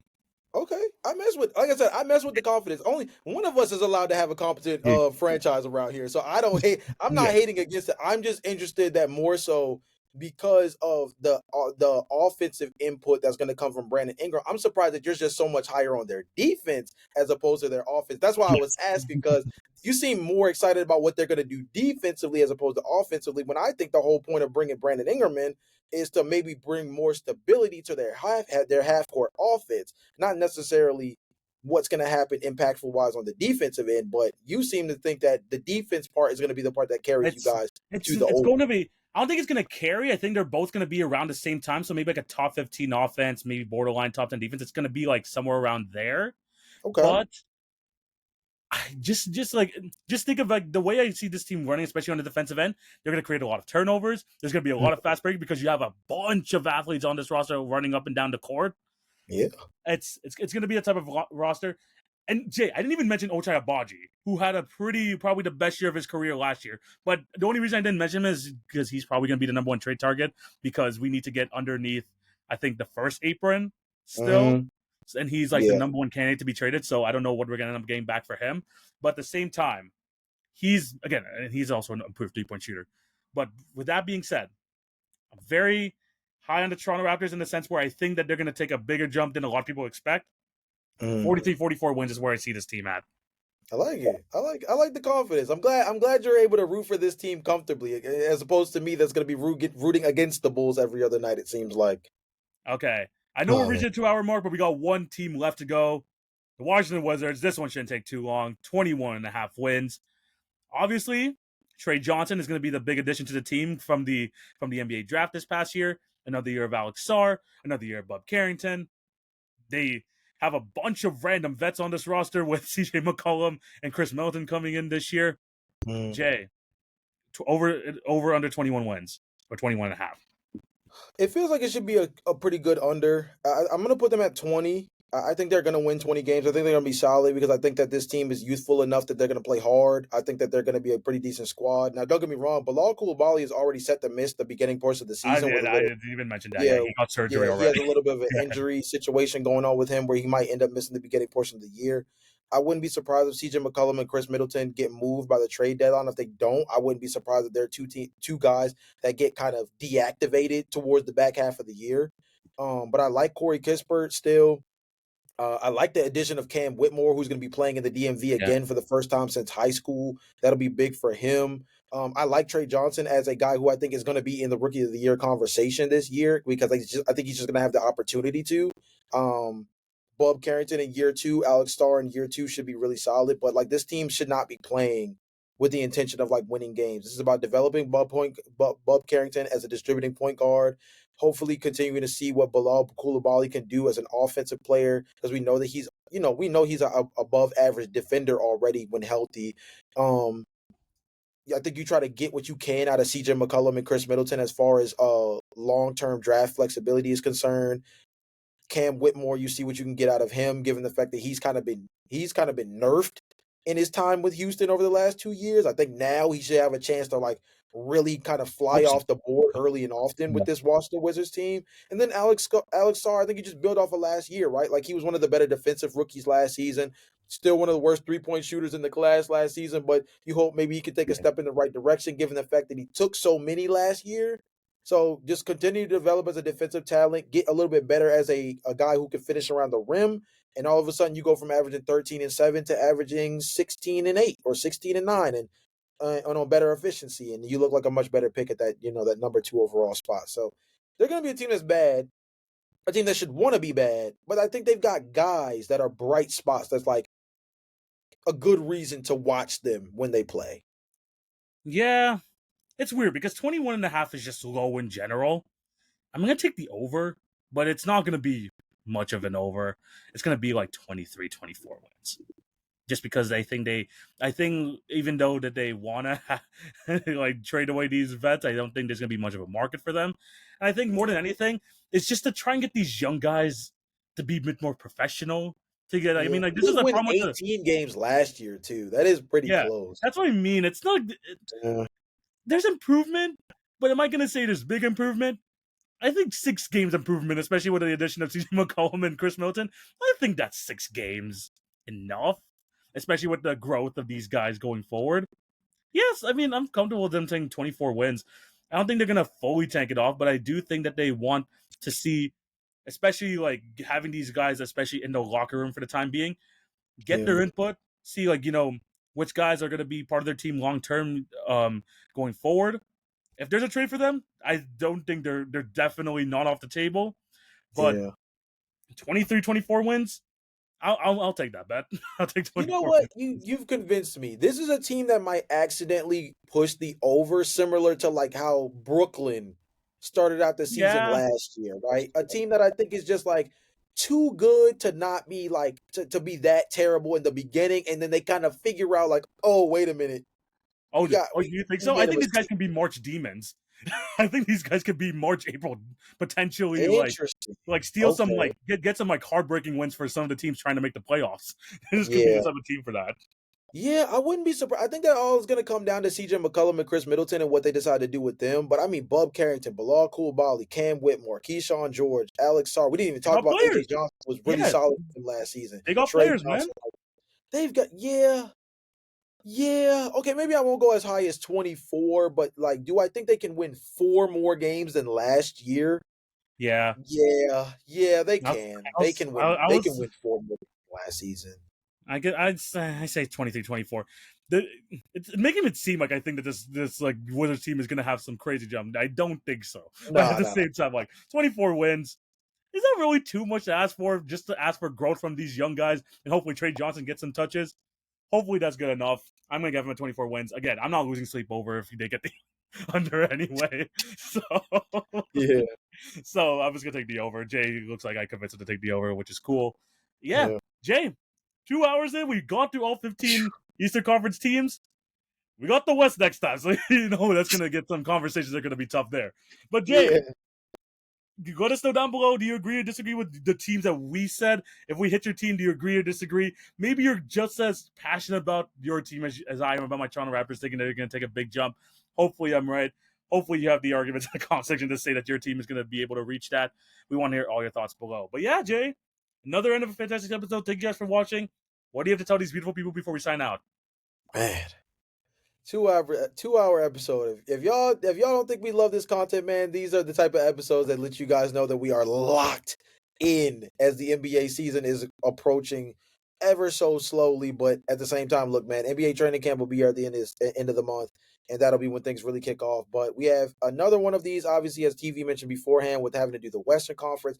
That one is going to be an absolute movie. If this one was 2 hours, Lord only knows what the Western Conference might mess around and look like, given how competitive that group is. But also on the other side of it, man, we have the WNBA playoffs in full effect. We just saw game one of every single series the other day. So far, TV, we're doing okay on our picks as things Yeah, kick off in the first round. So we'll see how game two goes, and we'll be able to kind of gauge where things go for the semifinal round. If a lot of these series are over after game two, we'll probably be discussing that later on this week.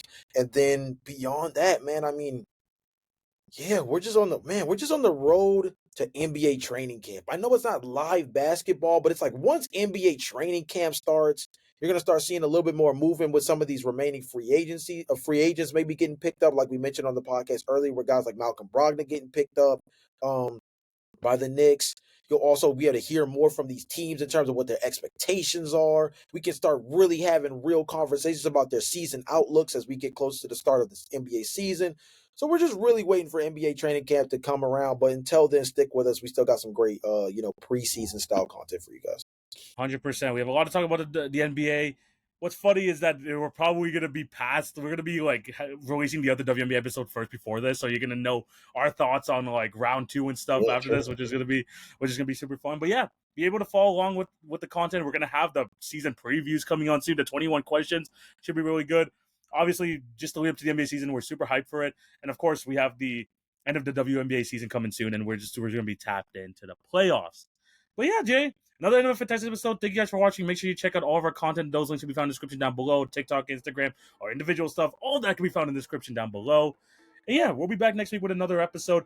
You're gonna see the Western Conference over under soon. Of course, you're gonna see the all-time NBA draft. We've been teasing this for a while, but you're gonna see that coming up pretty soon. And yeah, just a lot of content coming your way. So be sure to lock into the Hit Your Free Throws podcast. But yeah, see you guys next time. Hope you have a fantastic day. This is TV. This is Jay. We're signing out. Peace.